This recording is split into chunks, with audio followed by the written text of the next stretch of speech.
Hi guys, എല്ലാവർക്കും നമസ്കാരമുണ്ട്. സുഖം എല്ലാവർക്കും. ഞാനും ഇവിടെ സുഖമായിട്ടിരിക്കുന്നു. ഇന്നത്തെ നമ്മുടെ സിനിമ ഹൊററാണ്. കോൺജറിംഗ് ഫ്രാഞ്ചൈസിലെ 9ാമത്തെ cinema the conjuring last rites. Smurl ഫാമിലിക്കുണ്ടായ ഒരു സൂപ്പർ നാച്ചുറൽ അനുഭവം. ആ കേസ് അന്വേഷിക്കാൻ വരുന്ന എഡും ലൊറൈനും അവർക്ക് ആ പിശാചിനെ തളയ്ക്കാൻ സാധിക്കുമോ?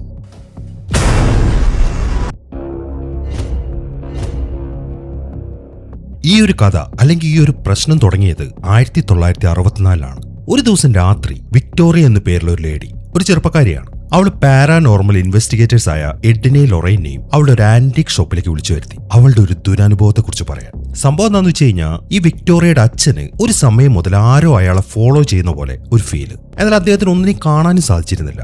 എന്നാൽ എല്ലാ ദിവസവും ഈ ഒരു അനുഭവം അയാൾക്ക് ഉണ്ടാവുന്നുണ്ട്.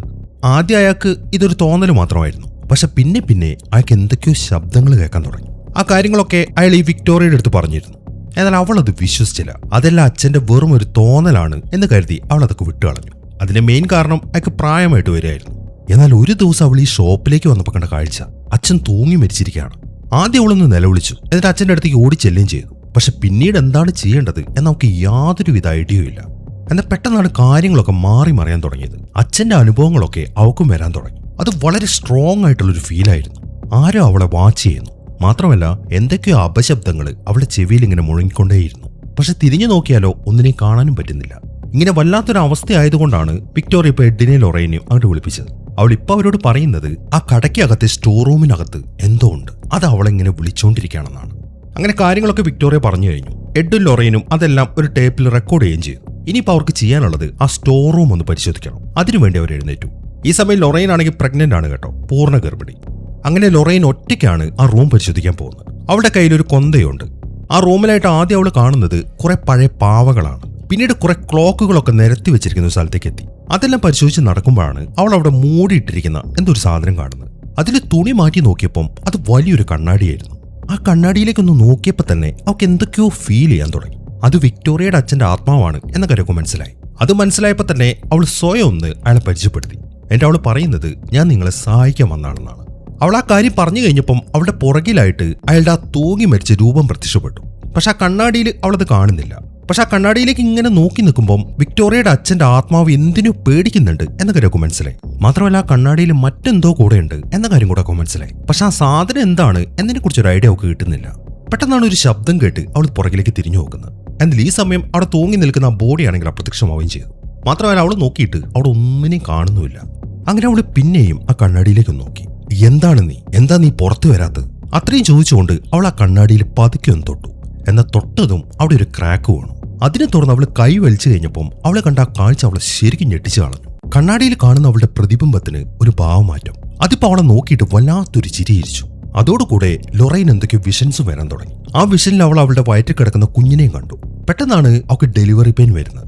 അവളുടെ ആ കരച്ചിൽ കേൾക്കുമ്പോൾ എഡും അങ്ങോട്ട് ഓടിയെത്തി. അവളുടെ അവസ്ഥ കണ്ടപ്പോൾ തന്നെ അയാൾ വേഗം തന്നെ അവളെ വണ്ടിയിൽ കയറ്റി ഹോസ്പിറ്റലിലേക്ക് പോകാൻ തുടങ്ങി. പോകുന്ന വഴിക്ക് അവൾക്ക് ആ റൂമിലുണ്ടായ അനുഭവത്തെക്കുറിച്ചൊക്കെ അവൾ എഡിന്റെ അടുത്ത് പറയുന്നുണ്ട്. അതായത് ആ റൂമിനകത്ത് മറ്റെന്തോ ഉണ്ട്. അങ്ങനെ ലൊറൈനെ ഹോസ്പിറ്റലിലേക്ക് എത്തിച്ചതിന് ശേഷം ഡോക്ടറും നഴ്സുമാരും കൂടെ അവളുടെ ഡെലിവറി കണ്ടക്ട് ചെയ്യാൻ തുടങ്ങി. എന്നാൽ അതിനിടയിലാണ് അവിടെ കറണ്ട് പോകുന്നത്. ബാക്കിയുള്ളവർ വിചാരിച്ചത് അത് സാധാരണമാണെന്നാണ്. പക്ഷെ ലൊറൈന് അറിയാം അവിടെ മറ്റെന്തൊക്കെയോ സംഭവിക്കുന്നുണ്ടെന്ന്. അതിനകത്ത് എന്തോ ഒരു ശക്തി ഉള്ളതായിട്ടും അവൾക്ക് ഫീൽ ചെയ്തു. ആ പേടിയൊക്കെ അവളുടെ മുഖത്ത് ഇങ്ങനെ പ്രകടമാണ്. ഈ സമയത്താണ് അവൾ ഞെട്ടിക്കുന്ന ഒരു കാഴ്ച കാണുന്നത്. ഒരു പിശാച് അതിങ്ങനെ ആ റൂഫിലൂടെ അവളുടെ അടുത്തേക്ക് ഇങ്ങനെ അഴിഞ്ഞു വരുന്നു. അതിന്റെ കണ്ണുകളാണെങ്കിൽ ഇങ്ങനെ തിളങ്ങുന്നുണ്ട്. അതിനെ കണ്ട് അവളിങ്ങനെ ഞെട്ടിയിരിക്കുമ്പോഴാണ് കറണ്ട് പോയത് അറിഞ്ഞിട്ട് എഡ് അങ്ങോട്ട് ഓടി വരുന്നത്. അതിനെ തുറന്ന് ആ പിശാചിനെ പിന്നെ കാണുന്നുമില്ല. അങ്ങനെ ഡോക്ടറും നഴ്സുമാരും ചേർന്നിട്ട് അവളുടെ കുഞ്ഞിനെടുത്തു. പെൺകുഞ്ഞാണ്. എന്നിട്ട് അവരതിനെ മാറ്റിക്കടത്തി. പക്ഷെ കുഞ്ഞിന് അനക്കമൊന്നും കാണുന്നില്ല. എന്തൊക്കെ ചെയ്തിട്ടും കുഞ്ഞ് കരയുന്നുമില്ല, അത് അനങ്ങുന്നുമില്ല. അങ്ങനെ വളരെ സങ്കടത്തോടെ ഡോക്ടർ ആ കാര്യം ലൊറൈൻ്റെ അടുത്ത് പറഞ്ഞു. പക്ഷെ കുഞ്ഞിനെ അങ്ങനെ മരണത്തിന് വിട്ടുകൊടുക്കാൻ ലൊറൈനും ഒട്ടും തയ്യാറല്ലായിരുന്നു. അതുകൊണ്ട് അവർ കുഞ്ഞിനെ മേടിച്ചു. എന്നിട്ട് അതിനെ കെട്ടിപ്പിടിച്ച് ഇങ്ങനെ പ്രാർത്ഥിക്കാൻ തുടങ്ങി, ഈ കുഞ്ഞ് ജീവിതത്തിലേക്ക് തിരിച്ചു വരണമെന്ന് പറഞ്ഞിട്ട്. ആദ്യമൊന്നും കുഞ്ഞിന് അനക്കമൊന്നുമില്ല. എന്നാൽ പിന്നെയും ഇങ്ങനെ കുറേ സമയം പ്രാർത്ഥിച്ചു കഴിഞ്ഞപ്പം കുഞ്ഞ് കരയാൻ തുടങ്ങി. അത് കാണുമ്പോൾ എല്ലാവർക്കും ഭയങ്കര സന്തോഷമായി. അങ്ങനെ ഈ ഒരു നിമിഷത്തിൽ തന്നെ ലൊറൈൻ കുഞ്ഞിനൊരു പേരിട്ടു, ജൂഡി. പിന്നീട് കാണിക്കുന്നത് കുഞ്ഞിന്റെ വളർച്ചയാണ്. കുഞ്ഞിന്റെ തൊട്ടിലിനടുത്തായിട്ട് ലൊറൈൻ ഒരു കുരിശ് വെച്ചിട്ടുണ്ട്. അത് കുഞ്ഞിനെ സംരക്ഷിച്ചോളൂ. പിന്നീട് കുറെ വർഷങ്ങളായിട്ട് അവർ ജൂഡിയെ മൊത്തം അടിച്ചു പൊളിച്ച് ജീവിക്കുകയായിരുന്നു. അങ്ങനെ ഇരിക്കുകയാണ് ഒരു ദിവസം ജൂഡി കരഞ്ഞുകൊണ്ട് അവളുടെ അമ്മയുടെ അടുത്തേക്ക് ഓടി വരുന്നത്. സംഭവം എന്താണെന്ന് വെച്ച് കഴിഞ്ഞാൽ അവൾ ഇടയ്ക്കിടയ്ക്ക് എന്തൊക്കെയോ പേടിപ്പിക്കുന്ന രൂപങ്ങൾ കാണും. മാത്രമല്ല ആരും അവളെ വാച്ച് ചെയ്യുന്നുണ്ട് എന്നൊരു ഫീൽ അവൾക്ക് ഉണ്ടാവുന്നുണ്ട്. ആ കാര്യങ്ങളൊക്കെ അവൾ പറയുമ്പോൾ ലൊറൈൻ ഓരോന്നൊക്കെ പറഞ്ഞ് അവളെ സമാധാനിപ്പിച്ചു. മാത്രമല്ല അങ്ങനെയൊന്നും ഇനി സംഭവിക്കാതിരിക്കാൻ വേണ്ടി ഒരു പ്രാർത്ഥനയും ലൊറൈൻ അവളെ പഠിപ്പിച്ചു. അങ്ങനെ ജൂഡി ആ പ്രാർത്ഥന ചൊല്ലിക്കഴിയുമ്പോൾ അവളുടെ പേടിയൊക്കെ പോയി. ഈ സമയം അവൾ അമ്മയുടെ അടുത്ത് ചോദിക്കുന്നത്, അല്ല അമ്മ, എന്തുകൊണ്ടാണ് എനിക്ക് ഇതിനൊന്നും അങ്ങോട്ട് ഒഴിവാക്കാൻ പറ്റാത്തത്? അതേക്കുന്ന ലൊറൈൻ പറയുന്നത്, നിനക്ക് ഒഴിവാക്കാൻ പറ്റും മോളെ, പക്ഷെ അത് നിന്റെ ചോയ്സാണ് എന്ന് പറഞ്ഞിട്ട് അവളുടെ അമ്മ അവളെ സമാധാനിപ്പിച്ചു. പിന്നീട് കാണിക്കുന്നത് ലൊറൈൻ ഒരു ലോക്കറ്റും പിടിച്ചിട്ട് അവളുടെ കണ്ണാടിയുടെ മുമ്പിൽ നിൽക്കുന്നതാണ്. ആ ലോക്കറ്റിൽ ജൂഡിയുടെ ഒരു ഫോട്ടോ ഉണ്ടായിരുന്നു. മകളെ ജീവന തുല്യം സ്നേഹിക്കുന്നുണ്ട് ലൊറൈൻ എപ്പോഴും ആ ലോക്കറ്റും പിടിച്ചാണ് നടക്കുന്നത്. അങ്ങനെ 22 വർഷങ്ങൾ കഴിഞ്ഞു. ഇപ്പൊ വർഷം 1986 ആണ്. ഇനി കാണിക്കുന്നത് ഒരു ഫാമിലി, സ്മൾ ഫാമിലി. അവരിപ്പോ പെൻസിൽവാനിയയിലേക്ക് താമസം മാറി വന്നിരിക്കുകയാണ്. ഈ ഒരു ഫാമിലിയിൽ മൊത്തം 8 പേരുണ്ട്. 4 പെൺകുട്ടികൾ, പിന്നെ അവരുടെ അച്ഛനും അമ്മയും, പിന്നെ അവരുടെ ഗ്രാൻഡ് പാരന്റ്സ്. ഇത്രയുമാണ് ആ ഫാമിലിയിലുള്ളത്. ഇതിന് ഈ വെളുത്ത ഡ്രസ്സിട്ട് ഈ പെൺകുട്ടിയെ കണ്ടില്ലേ, ഇവളുടെ പേര് ഹെദർ എന്നാണ്. ഇന്ന് പള്ളിയിൽ ഇവളുടെ ഒരു ചടങ്ങുണ്ട്. അത് മറ്റേ ബാപ്റ്റിസം പോലെ മറ്റൊരു പരിപാടിയാണ്. അതിന്റെ ഒരുക്കങ്ങളൊക്കെയാണ് ഇപ്പോൾ ഇവിടെ നടന്നുകൊണ്ടിരിക്കുന്നത്. അങ്ങനെ ഒരുക്കങ്ങളൊക്കെ കഴിഞ്ഞതിന് ശേഷം അവരിപ്പോ പള്ളിയിലേക്ക് എത്തി. പരിപാടിയൊക്കെ ആരംഭിച്ചു. ഈ സമയം അവളുടെ ഗ്രാൻഡ് ഫാദർ അവിടെ നിന്നിട്ട് അയാളുടെ ക്യാമറയിൽ അവിടെ നടക്കുന്ന കാര്യങ്ങളൊക്കെ ഷൂട്ട് ചെയ്തുകൊണ്ടിരിക്കുകയാണ്. അങ്ങനെ ഫംഗ്ഷനും കാര്യങ്ങളൊക്കെ കഴിഞ്ഞിട്ട് അവരിപ്പോ വീട്ടിലേക്ക് തിരിച്ചെത്തി. ഈ സമയം ഗ്രാൻഡ് ഫാദറിന്റെ വക ഹെദറിന് ഒരു ഗിഫ്റ്റ് അയാൾ കൊണ്ടുവന്നിട്ടുണ്ട്. അവളത് പൊട്ടിച്ചു നോക്കുമ്പോൾ അത് നമ്മൾ നേരത്തെ കണ്ട കണ്ണാടിയാണ്. ലൊറൈൻ തൊട്ടപ്പോൾ ഉണ്ടായ ആ ക്രാക്കില്ലേ, അതിപ്പോഴും ആ കണ്ണാടിയിൽ തന്നെയുണ്ട്. എന്നാൽ ഈ സമയത്താണ് അവരുടെ പട്ടിയായ സൈമൺ ആ കണ്ണാടിയിൽ നോക്കി ഇങ്ങനെ വല്ലാണ്ട് കുരയ്ക്കുന്നത്. അവനത് നിർത്തുന്നില്ല. പക്ഷെ ആരും തന്നെ അത് കാര്യമാക്കുന്നുമില്ല. എന്തായാലും ഹെദറിനെ സംബന്ധിച്ച് അവൾക്ക് ഗിഫ്റ്റ് വല്ലാണ്ട് അങ്ങോട്ട് ഇഷ്ടപ്പെട്ടു. അതുകൊണ്ട് അവൾ അവളുടെ ഗ്രാൻഡ് ഫാദർ ഒന്ന് കെട്ടിപ്പിടിക്കുകയും ചെയ്തു. അങ്ങനെ അടുത്തതായിട്ട് അവർ കേക്ക് കട്ട് ചെയ്യാനുള്ള ഒരുക്കങ്ങളൊക്കെ തുടങ്ങി. എന്നാൽ കേക്കിലെ മെഴുകുതിരി ഹെദർ ഊതിക്കെടുത്താൻ തുടങ്ങുമ്പോഴാണ് പെട്ടെന്ന് അത് കെട്ടുപോകുന്നത്. അത് അവളുടെ ഏതെങ്കിലും ഒരു അനിയത്തിമാരൊപ്പിച്ച പണിയാണ് എന്നാണ് ഹെദർ വിചാരിച്ചിരിക്കുന്നത്. എന്നാൽ ഞങ്ങളത് കെടുത്തിയിട്ടില്ല എന്നാണ് അവര് പറയുന്നത്. അങ്ങനെ അവരതിനെക്കുറിച്ച് ഇങ്ങനെ തർക്കിച്ചുകൊണ്ടിരിക്കുമ്പോഴാണ് പെട്ടെന്ന് മുകളിലത്തെ ലൈറ്റൊക്കെ ഇടിഞ്ഞു പൊളിഞ്ഞ് നേരെ ഹെദറിന്റെ മേലേക്ക് വീഴുന്നത്. അവൾ അവിടെ നിന്ന് മാറിയിട്ടില്ലായിരുന്നെങ്കിൽ നല്ല പണിയൊക്കെ കിട്ടിയാണ്. എങ്കിലും അവളുടെ നെറ്റി പൊട്ടി ചോരയും വന്നു. അവളിപ്പോൾ കരഞ്ഞുകൊണ്ടിരിക്കുകയാണ്. ബാക്കി എല്ലാവരും അവളെ സമാധാനിപ്പിച്ചുകൊണ്ട് അവളുടെ അടുത്ത് തന്നെയുണ്ട്. ഇനി കാണിക്കുന്നത് എഡിനെയും ലൊറൈനെയും കുറിച്ചുള്ള ഒരു നോട്ടാണ്. ഒരുപാട് വർഷങ്ങളായിട്ട് ഈ എഡും ലൊറൈനും ഇതുപോലത്തെ പാരാനോർമൽ ഇൻവെസ്റ്റിഗേഷനുമായിട്ട് പല സ്ഥലങ്ങളിലും പോയിട്ടുണ്ട്. അവർ കാണാത്തതായിട്ടുള്ള കാഴ്ചകളില്ല എന്ന് തന്നെ പറയാം. പക്ഷെ 1986 ഈ പെൻസിൽവാനിയയിൽ അവർ ഫേസ് ചെയ്ത ഈവിൾ ഇതിനു മുമ്പ് അവർ കണ്ടതുപോലത്തെ ഒന്നായിരുന്നില്ല. ഈ ഒരൊറ്റ കേസ് കാരണം അവരുടെ ഫാമിലിയും കരിയറും ഒന്നടങ്കം തകർന്നു പോകേണ്ടതായിരുന്നു.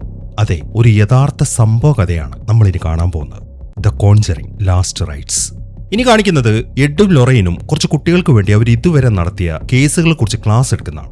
അതിൽ അന്നബെൽ എന്ന് പേരുള്ള ആ പാവയുണ്ടല്ലോ, അതിന്റെ കാര്യമാണ് അവരിപ്പോൾ വിവരിച്ചുകൊണ്ടിരിക്കുന്നത്. വളരെ കുറച്ച് കുട്ടികളെ ക്ലാസ്സിലുള്ളൂ. ആ കൂട്ടത്തിൽ ഇവരുടെ മകളായ ജൂഡിയുണ്ട്. അങ്ങനെ ക്ലാസ് ഒക്കെ കഴിയുമ്പോഴാണ് ഒരു കുട്ടി അവരോടൊരു ക്വസ്റ്റ്യൻ ചോദിക്കുന്നത്. നിങ്ങൾ എന്തുകൊണ്ട് ഇപ്പോൾ ഇതുപോലത്തെ കേസൊന്നും എടുക്കുന്നില്ല? അതേക്കുന്ന അവർ പറയുന്നത്, ഓ അതോ, ഞങ്ങളിപ്പോൾ ഈ ഇൻവെസ്റ്റിഗേഷൻസ് ഒക്കെ നിർത്തി.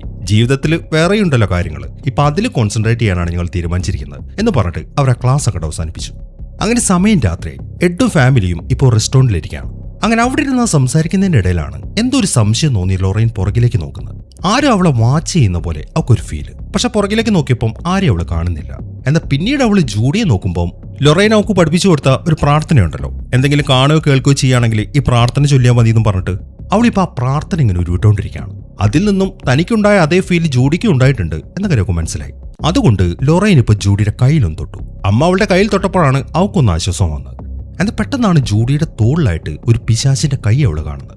അത് അപ്പം തന്നെ അവിടുന്ന് അപ്രത്യക്ഷമാവുകയും ചെയ്തു. എന്നാൽ പെട്ടെന്ന് അത് കണ്ടപ്പം ആ ഷോക്കിൽ ലൊറൈൻ വല്ലാണ്ട് അങ്ങോട്ട് നിലവിളിച്ചു. എട്ട് കാര്യം എന്താണെന്ന് ചോദിക്കുമ്പോൾ ഒന്നുമില്ല, എനിക്ക് പെട്ടെന്ന് എന്തോ തോന്നിയതാണെന്നും പറഞ്ഞിട്ട് അവളതിൽ നിന്ന് ഒഴിഞ്ഞു മാറി.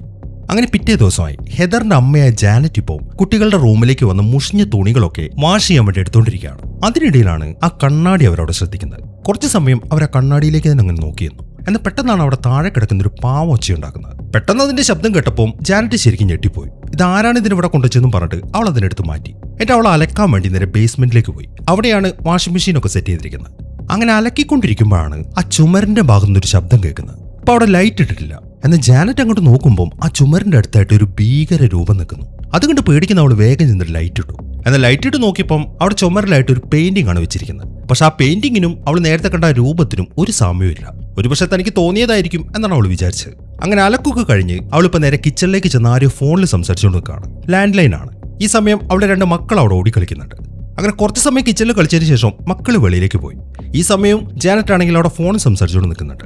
എന്നാൽ പെട്ടെന്നാണ് അവളുടെ ഫോണിന്റെ വയർ ആരോ പുറകിലേക്ക് പിടിച്ചു വലിക്കുന്നത്. എന്നാൽ ജാനറ്റ് തിരിഞ്ഞു നോക്കുമ്പോൾ ആരെയും അവിടെ കാണുന്നില്ല. മാത്രമല്ല ആ കിച്ചണിൽ ഒരു ചെറിയ റൂമുണ്ട്. ആ വയറിന്റെ ഒരു ഭാഗം ആ റൂമിന്റെ അകത്തേക്കാണ് പോയിരിക്കുന്നത്. അതിനകത്തുനിന്ന് ആരോ പിടിച്ചു വലിക്കുന്ന പോലെ. പക്ഷെ അതിനകത്ത് ലൈറ്റ് ഇട്ടിട്ടില്ല. അതുകൊണ്ട് തന്നെ അതിനകത്തുള്ളതൊന്നും കാണാനും പറ്റുന്നില്ല. എന്നാൽ അടുത്ത സെക്കൻഡ് ആ വയറ് താഴേക്ക് വീണു. എന്നാൽ ഇതൊന്നും ജാനറ്റ് ശ്രദ്ധിക്കുന്നില്ല. അവൾ ഇപ്പോഴും ആ ഫോണിൽ സംസാരിച്ചു തന്നെയാണ്. എന്നാൽ ഈ സമയത്താണ് വീണ്ടും ആ വയറ് പിടിച്ചു വലിക്കുന്നത്. ഇത്തവണ ഫോൺ അവളുടെ കയ്യിൽ നിന്ന് താഴേക്ക് വീണു. അത് കാണുമ്പോൾ അവൾ ദേഷ്യം വന്ന് ആ റൂമിലേക്ക് നോക്കി കുറെ ചീത്ത പറയാൻ തുടങ്ങി. കുട്ടികൾ ആ റൂമിനകത്തുണ്ട് എന്നാണ് അവൾ വിചാരിച്ചത്. എന്നാൽ ഈ സമയം അവൾ നോക്കുമ്പോൾ കുട്ടികൾ അപ്പുറത്താണ് നിൽക്കുന്നത്. അവരിപ്പോൾ സ്റ്റെയർ കേസും കയറി മുകളിലത്തെ റൂമിലേക്ക് പോയി. പിന്നെ ആരാണ് ആ റൂമിലുള്ളത് എന്ന് ചിന്തിച്ചുകൊണ്ട് നിൽക്കുമ്പോഴാണ് ആ റൂമിന്റെ അകത്തേക്ക് ആ ഫോൺ ആരോ പിടിച്ചു വലിക്കുന്നത്. അതിന് തുറന്ന് അവൾ ചെന്ന് ലൈറ്റ് ഇട്ട് നോക്കി. എന്നാൽ ആ കാഴ്ച അവളെ ഞെട്ടിച്ചു കളഞ്ഞു. റൂമിനകത്ത് ആരും ഉണ്ടായിരുന്നില്ല. ഫോണാണെങ്കിൽ അവിടെ കിടക്കുന്നുണ്ട്. പിന്നെ ആരാണ് ആ ഫോണിൽ പിടിച്ചു വലിച്ചത്? ഇതേ സമയം തന്നെ ആ 2 കുട്ടികളുണ്ടല്ലോ, അവരിപ്പോൾ മുകളിലത്തെ റൂമിൽ നിന്ന് ഇങ്ങനെ കളിച്ചുകൊണ്ടിരിക്കുകയാണ്. ഈ 2 കുട്ടികൾ ഇരട്ടകളാണ്. ഇതിൽ കണ്ണാടി വെച്ചവളുടെ പേര് ഷാനൺ, മറ്റേ കുട്ടിയുടെ പേര് കാരിൻ. കാരിന്റെ കയ്യിൽ നമ്മൾ നേരത്തെ കണ്ട പാവയുണ്ടല്ലോ, അതിന്റെ പേര് സൂസി എന്നാണ്. അതിനെ വെച്ചുകൊണ്ടാണ് അവള് കളിച്ചുകൊണ്ടിരിക്കുന്നത്. എന്നാൽ ആ പാവയെ അവള് താഴെ വെച്ച് കുറച്ച് സമയം കഴിഞ്ഞ് നോക്കുമ്പോൾ പാവയെ അവിടെ കാണുന്നില്ല. ഇതിപ്പോ എവിടെ പോയി എന്ന് വിചാരിച്ചിട്ട് കാരിൻ എഴുന്നേറ്റു. എന്റെ വെളിയിലേക്ക് ഇറങ്ങുമ്പോൾ കുറച്ച് അപ്പുറത്തുനിന്ന് ആ പാവയുടെ ശബ്ദം കേൾക്കുന്നുണ്ട്. അങ്ങനെ കാരിൻ ആ ശബ്ദം കേട്ട ഭാഗത്തേക്ക് ചെന്നു. ഈ സമയം അവള് നോക്കുമ്പോൾ സൂസി ആണെങ്കിൽ ഇപ്പൊ കണ്ണാടി വെച്ച റൂമിനകത്താണ്. എന്നാൽ കാരിൻ ആ പാവയെ വിളിച്ചപ്പം പാവ അവിടെ ഇരുന്നിട്ട് ഇപ്പൊ ഇപ്പുറത്തേക്ക് തിരിഞ്ഞു. എന്നിങ്ങനെ പതുക്കെ വായുവിൽ വരാൻ തുടങ്ങി. പെട്ടെന്നാണ് ആ രൂപത്തെ കണ്ട് കാരിൻ ഞെട്ടിപ്പോകുന്നത്. ഒരു പിശാചിപ്പ ആ പാവയെ ഇങ്ങനെ പിടിച്ചോണ്ട് നിൽക്കുകയാണ്. അത് കണ്ടതും കാരിൻ അവിടുന്ന് പേടിച്ചോടി. അങ്ങനെ സമയം രാത്രി. ജോലിയൊക്കെ കഴിഞ്ഞ് കുട്ടികളുടെ അച്ഛനിപ്പോ വീട്ടിലേക്ക് വന്നു. അച്ഛന്റെ പേര് ജാക്ക് എന്നാണ്. ഈ സമയമാകുമ്പോഴേക്കും എല്ലാവരും ഭക്ഷണം കഴിക്കാൻ വേണ്ടി റെഡിയാവാണ്. അച്ഛൻ വരുന്നതിന് മുമ്പ് കാരിൻ അവള് കണ്ട ഞെട്ടിക്കുന്ന കാഴ്ചയെക്കുറിച്ച് അവിടെയുള്ള എല്ലാവരുടെ അടുത്തും പറഞ്ഞിരുന്നു. എന്നാൽ ആരും അത് കാര്യമാക്കിയില്ല. ഇപ്പൊ അവസാനം വന്ന അച്ഛനാണല്ലോ, അച്ഛന്റെ അടുത്ത് അവള് കാര്യം പറഞ്ഞു. എന്നാൽ അച്ഛനും അത് വിശ്വസിക്കുന്നില്ല. അങ്ങനെ എല്ലാവരും പ്രാർത്ഥനയൊക്കെ കഴിഞ്ഞിട്ട് ഇപ്പൊ ഭക്ഷണം കഴിക്കുകയാണ്. ഭക്ഷണമൊക്കെ കഴിച്ച് കുറച്ച് സമയം കഴിയുമ്പോൾ 2 കുട്ടികൾ അവരുടെ റൂമിലിരിക്കുകയാണ്. അതിലൊന്ന് നമ്മൾ നേരത്തെ കണ്ട ഹെദർ, പിന്നെ ഉള്ളത് അവളുടെ ചേച്ചിയായ ഡോണാണ്. അവർ ആ റൂമിന്റെ അകത്തിരിക്കുന്ന സമയത്ത് ഹെദറിന് വല്ലാത്തൊരു ടെൻഷൻ. അവളിപ്പം ആ കണ്ണാടിയെ തന്നെ നോക്കിയിരിക്കുകയാണ്. കണ്ണാടി കാണുമ്പോൾ അവൾക്ക് വല്ലാണ്ട് പേടിയാവുന്നുണ്ട്. മെയിനായിട്ട് ആ കണ്ണാടിയിലെ ഫ്രെയിമിലുള്ള മനുഷ്യന്റെ തലയുടെ രൂപങ്ങളുണ്ടല്ലോ, അതിങ്ങനെ അവളെ തന്നെ നോക്കുന്ന പോലെയാണ് അവൾക്ക് ഫീൽ ചെയ്യുന്നത്. ആ കാര്യം ഹെദർ ഡോണിന്റെ അടുത്ത് പറയുകയും ചെയ്തു. എന്നാൽ ഡോണിന് അത് കണ്ടൊരു പേടിയൊന്നുമില്ല. എങ്കിലും ഹെദർ അങ്ങനെ പറയുന്ന കേൾക്കുമ്പോൾ നിനക്ക് അത്രയ്ക്ക് പേടിയാണെങ്കിൽ ഈ കണ്ണാടി ഇവിടെ വെക്കണ്ട, നമുക്കിത് കൊണ്ട് കളഞ്ഞേക്കാം. പക്ഷെ ഇപ്പം പറ്റത്തില്ല, എല്ലാവരും ഉറങ്ങട്ടെ. ഹെദർ ആണെങ്കിൽ ഇത് സമ്മതിക്കുകയും ചെയ്തു. അങ്ങനെ എല്ലാവരും ഉറങ്ങി കഴിയുമ്പോൾ അവർ 2 പേരും കൂടെ ആ കണ്ണാടി എടുത്തിട്ട് വീടിന്റെ വെളിയിൽ കൊണ്ടുവച്ചു. രാവിലെ ആകുമ്പോൾ ഈ വേസ്റ്റ് എടുക്കുന്ന ആൾക്കാരൊക്കെ വരും. അവരാണെങ്കിൽ അത് എടുത്തോണ്ട് പോവുകയും ചെയ്യും. ആ ഒരു പ്ലാനിലാണ് അവരത് പുറത്തു കൊണ്ടുവച്ചിരിക്കുന്നത്. എന്റെ വേഗം തന്നെ അവർ വീടിനകത്തേക്ക് പോവുകയും ചെയ്യും. അങ്ങനെ പിറ്റേ ദിവസമായി പ്രതീക്ഷിച്ച പോലെ തന്നെ രാവിലെ തന്നെ ആ വേസ്റ്റ് എടുക്കുന്ന ആൾക്കാരൊക്കെ വന്നിട്ട് ആ കണ്ണാടി എടുത്ത് അവരുടെ വണ്ടിയിലേക്ക് കയറ്റി. കണ്ണാടി അവരുടെ വണ്ടിയുടെ പുറകിലായിട്ടാണ് വെച്ചിരിക്കുന്നത്. എന്നിട്ട് പുറകിലത്തെ ഡോറ് ക്ലോസ് ചെയ്യുമ്പോൾ കണ്ണാടി മൊത്തത്തിൽ അങ്ങോട്ട് പൊട്ടിപ്പോയി. ഇതേ സമയം തന്നെ ആ ഫാമിലിയിലുള്ള എല്ലാവരും ഭക്ഷണം കഴിച്ചുകൊണ്ടിരിക്കുകയാണ്. എന്നാൽ ആ കണ്ണാടി പൊട്ടിക്കഴിയുമ്പോൾ ഡോൺ വല്ലാണ്ട് ഛർദ്ദിക്കാൻ തുടങ്ങി. ചോരയാണ് മൊത്തം ഛർദ്ദിക്കുന്നത്. മാത്രമല്ല അവൾ വായ ചെക്ക് ചെയ്യുമ്പോൾ വായ്ക്കകത്ത് മൊത്തം കണ്ണാടി ചില്ലുകളാണ്. ഇതൊക്കെ കണ്ട് എല്ലാവരും ശരിക്കും ഞെട്ടിപ്പോയി. ഇവളെപ്പോഴാണ് ഈ കണ്ണാടി ചില്ല് വിഴുങ്ങിയത് എന്നാണ് അവർ ചിന്തിക്കുന്നത്. ഈ സമയം തന്നെ എഡാണെങ്കിൽ ഒരു റുട്ടീൻ ഹെൽത്ത് ചെക്കപ്പിന് വേണ്ടി ഹോസ്പിറ്റലിലേക്ക് വന്നിരിക്കുകയാണ്. ഇപ്പൊ പരിശോധനയൊക്കെ കഴിഞ്ഞു. എന്റെ ഡോക്ടർ പറയുന്നത് നിങ്ങൾ ആരോഗ്യം ശരിക്കും ശ്രദ്ധിക്കണം കേട്ടോ. ഓൾറെഡി ഒരു അറ്റാക്ക് നിങ്ങൾക്ക് വന്നതാണ്. അടുത്തായിട്ട് ഒരു അറ്റാക്കും കൂടെ നിങ്ങൾക്ക് വന്നു കഴിഞ്ഞാൽ അത് നിങ്ങൾ താങ്ങത്തില്ല. അതുകൊണ്ട് നിങ്ങൾ പ്രോട്ടീൻ കൂടുതലായിട്ട് നിങ്ങളുടെ ഭക്ഷണത്തിൽ ഉൾപ്പെടുത്തുക. മുട്ടയുടെ വെള്ളയോ മീനോ അങ്ങനെ എന്തെങ്കിലുമൊക്കെ കഴിച്ചാൽ മതി എന്നൊക്കെയാണ് ഡോക്ടർ പെട്ടിന്റെ അടുത്ത് പറയുന്നത്. അങ്ങനെ ഹോസ്പിറ്റലിൽ നിന്ന് ഇറങ്ങിയതിന് ശേഷം എഡ് ഇപ്പോൾ വീട്ടിലേക്ക് എത്തി.